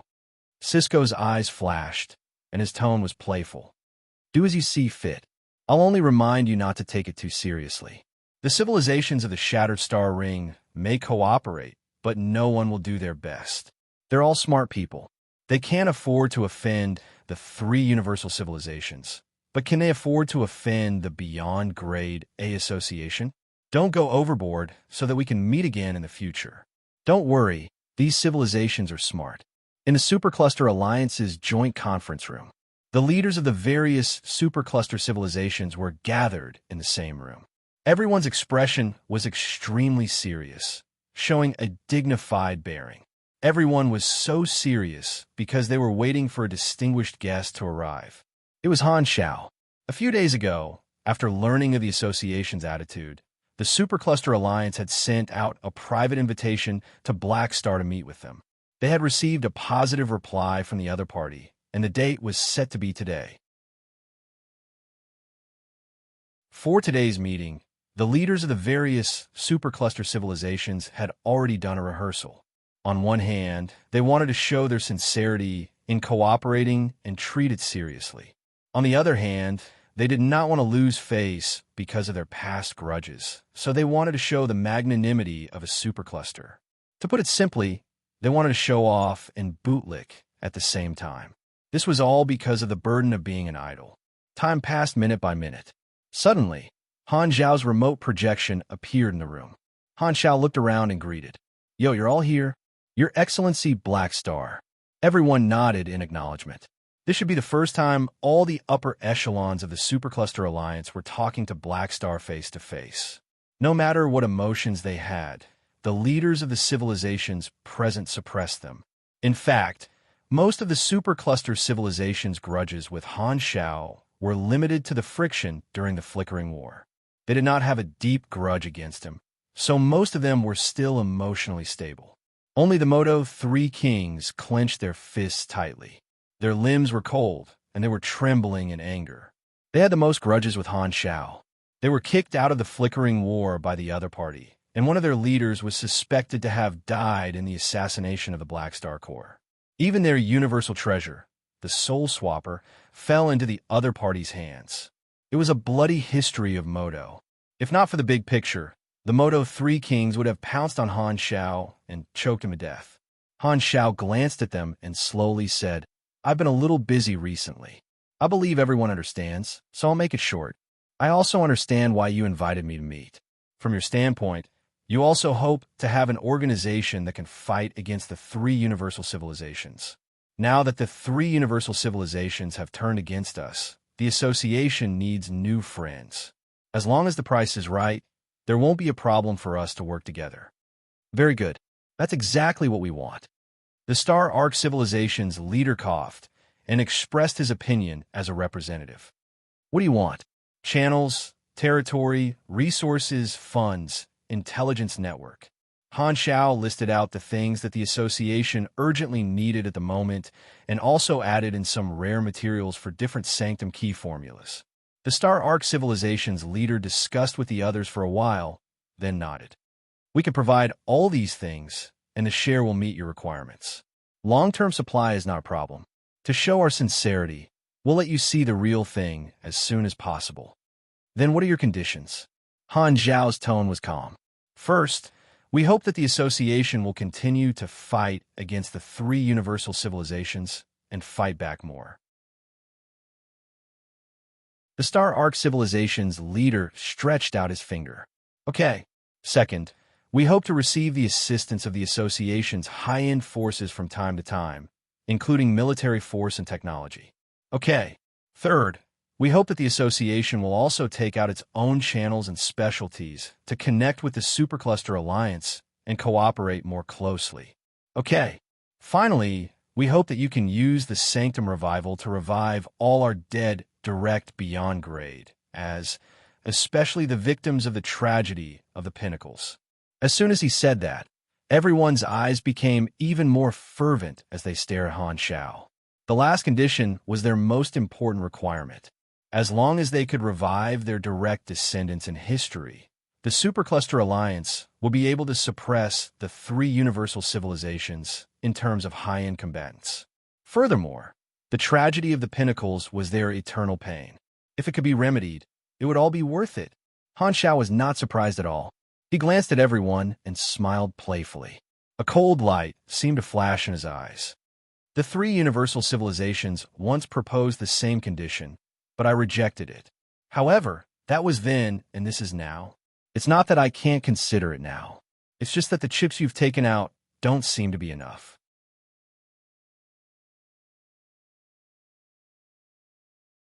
Chapter 1298.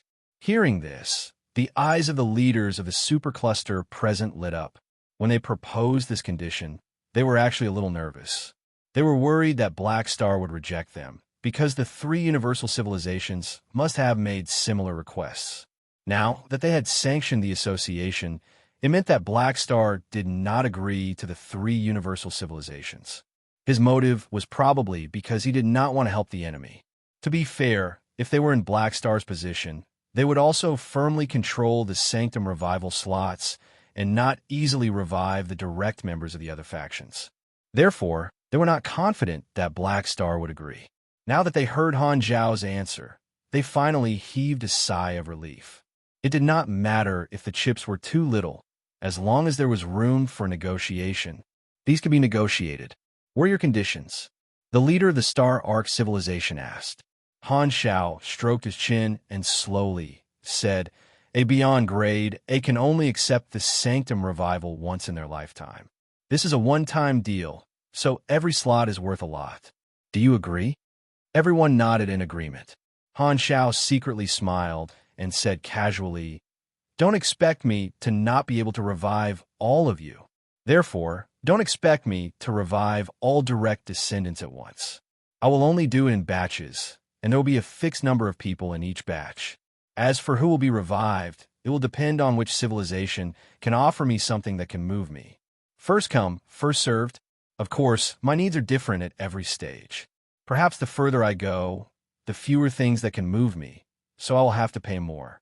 The expressions of the leaders froze. This was clearly an exorbitant price.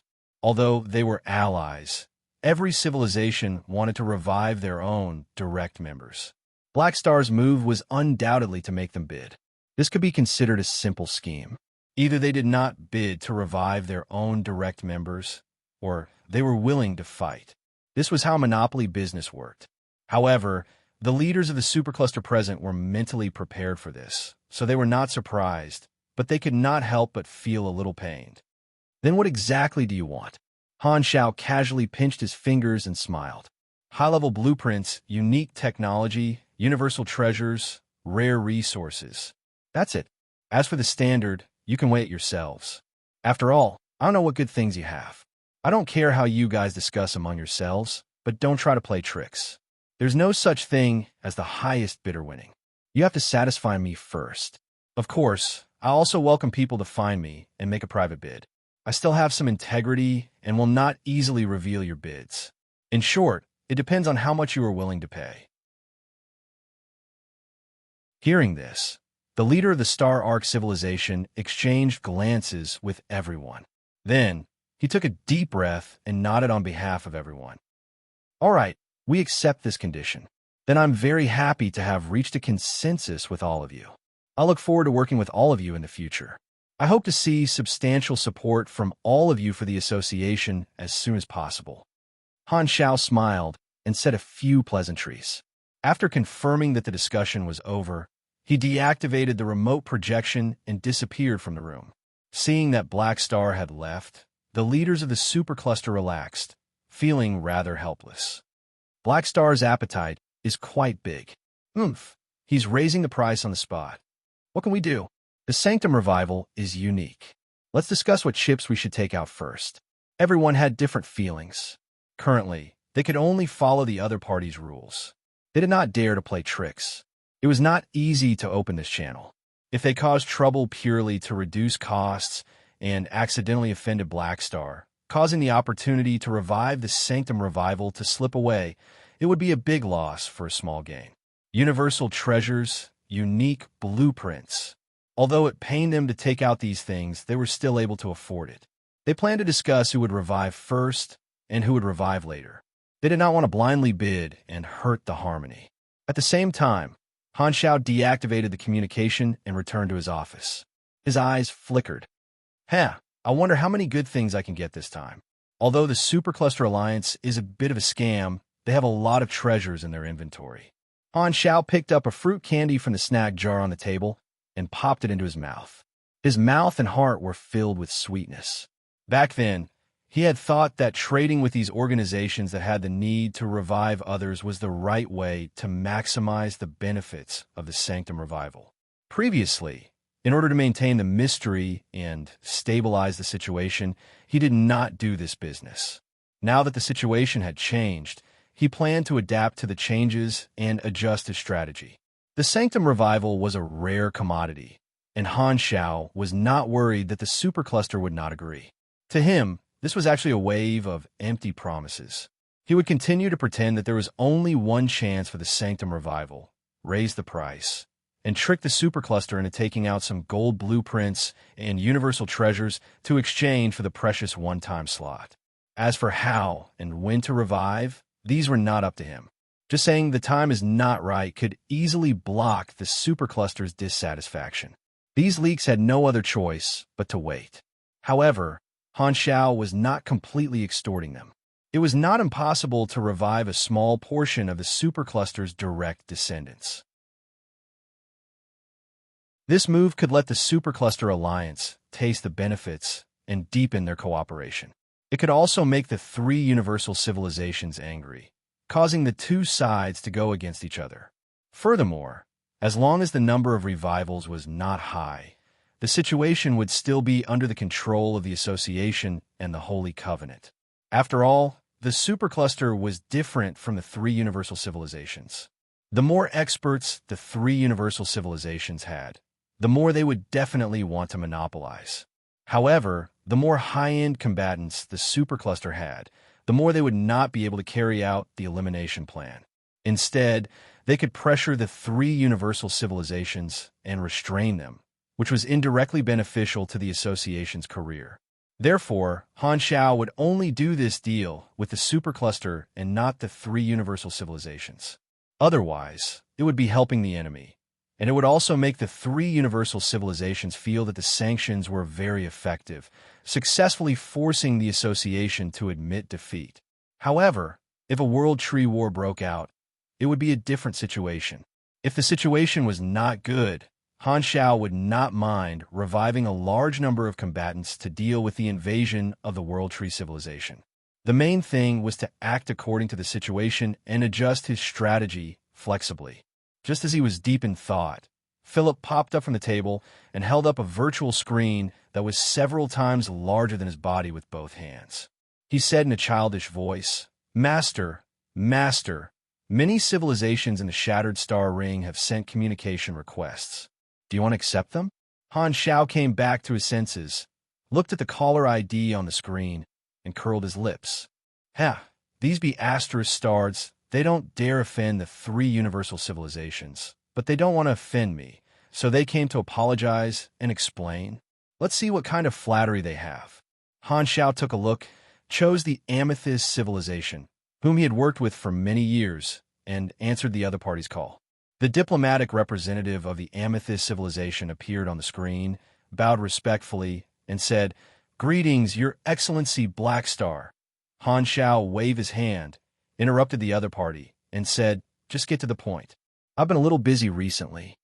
Okay. I'm here on behalf of the Amethyst civilization to apologize to you." The representative of the Amethyst civilization glanced at Han Xiao's calm expression and said carefully, "Regarding the sanctions of the three universal civilizations, the Shattered Star Ring Civilization Conference has already passed the bill. We have no choice but to cooperate. All along, the Amethyst civilization has worked well with you, but the situation is a little serious now. I hope you can understand us. So, you want to end all cooperation with me?" Han Xiao raised his eyebrows. "Ahem. Please believe that this is only temporary. You know us too. If possible, we hope to continue working with the Black Star Corps, but the three universal civilizations' attitude is very tough now.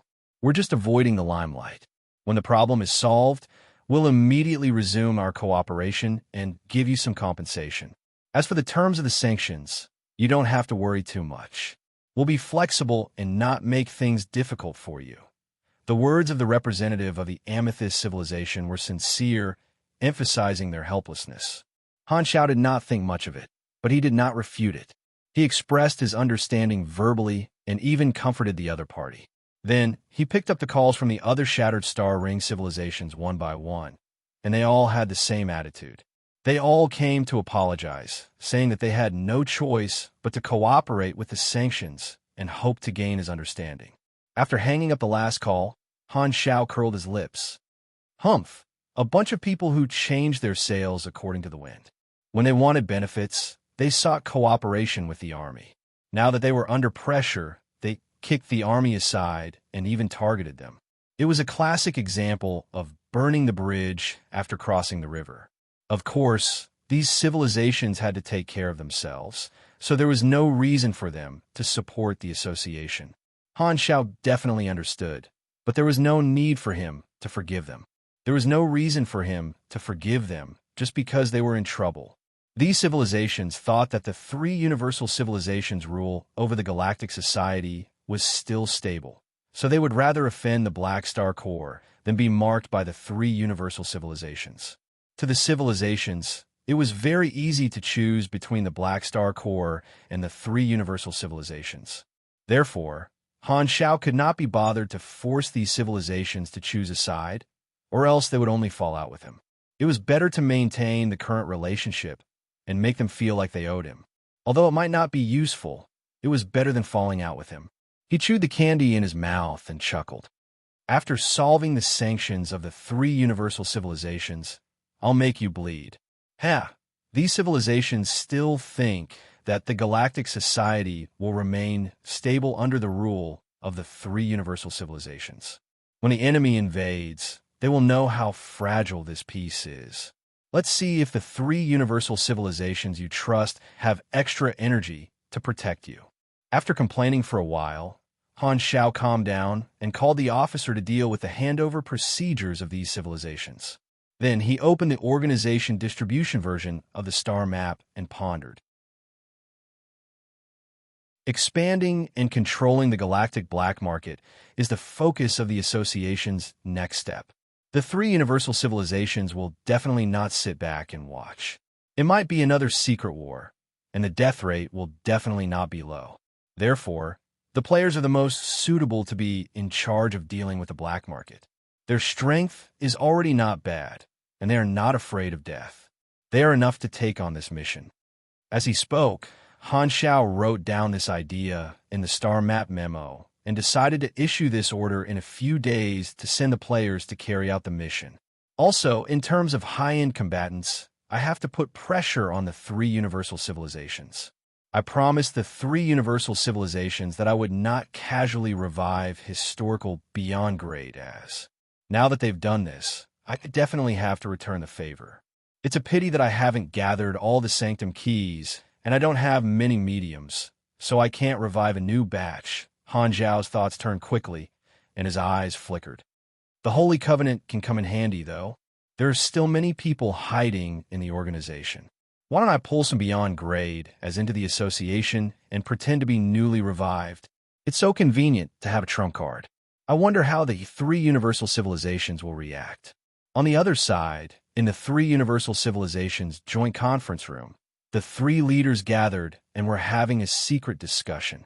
The association has frozen the membership rights of our direct beyond grade and announced that they will not accept any help from the 3 universal civilizations. These are all expected methods, but they are all meaningless. The ethereal Pope's tone was indifferent. Lewis nodded. The association's next move is probably to integrate the black market. This will be their main resource channel in the future. We've already made arrangements in advance and won't let the association succeed so easily. Mar Bruce said with a deep voice, "This is not the main point. The core issue is to test whether Black Star can carry out the Sanctum revival at will. With Black Star's personality, he will definitely take countermeasures, such as contacting the Supercluster Alliance and reaching an agreement. The Supercluster will most likely propose reviving the direct beyond grade as a bargaining chip, so it's hard to say whether he will agree or not. However, even if they don't reach an agreement, Black Star will probably try to revive the other historical beyond grade as to put pressure on us. Now, it's up to him if he can do it. If he can't, the ethereal Pope's eyes flashed. Then everything he's doing now is undoubtedly stalling for time. The 3 of them push for the sanctions, not only to curb the association's expansion momentum, but also to test Han Zhao's control over the Sanctum revival. This was not a spur-of-the-moment idea, but a new discovery made by the Sanctum Revival Research Institute. Although the research progress was still not much, it had been confirmed through technical means that the Sanctums were very difficult to open and seemed to require some unknown medium. Therefore, the Sanctum Revival was not something that could be done easily and had great limitations. Therefore, the 3 of them had a new idea about Han Zhao's behavior. Could it be that Black Star could not use the Sanctum Revival for the time being and was just scaring them to make them think and fear him to deliberately stabilize the situation? Based on this idea, the 3 of them had come up with the current sanctions after many secret discussions. If they confirmed that Black Star could not revive people at will, then this might be the best time to carry out the Purge plan. Furthermore, the opportunity might be fleeting. If they hesitated, the Sanctum Revival might become real. However, Even if Black Star revived the newcomers, it might still be an opportunity. It was equivalent to forcing Black Star to use up a medium, and the Sanctum revival would most likely be on cooldown. Of course, they could not rule out the possibility that Black Star saw through their thoughts and deliberately held back. This was the risk. This was undoubtedly an extremely risky behavior that required a huge price to pay. It did not meet the needs of the three universal civilizations to maintain order. Therefore, the three of them had not made up their minds yet and only wanted to test the waters beforehand. At this moment, the ethereal Pope looked at Lewis and asked, "Oh, right. How are your preparations for the operation against Manison coming along?" Lewis nodded calmly. "It's almost ready. Thank you for your help. I'll return what I promised Ethereal to you very soon." "Not bad," the ethereal Pope replied calmly. When Radiance came to ask for help, he made a request in exchange for the 10,000 deity scepter. Because they had been unable to crack the space-time amber for many years, plus some other considerations, Radiance finally agreed to Ethereal's request and chose to return the sealed 10,000 deity scepter to its rightful owner. At the same time, Radiance also had some hope. After all, the Arcane Church was the origin of the 10,000 deity scepter. If Ethereal was lucky enough to unseal or replicate the 10,000 deity scepter, this thing would be of great use in the purge operation that might happen in the future. You're tuning in to the Warrior Lore YouTube channel. Don't forget to subscribe and join us on this journey to catch the most captivating stories.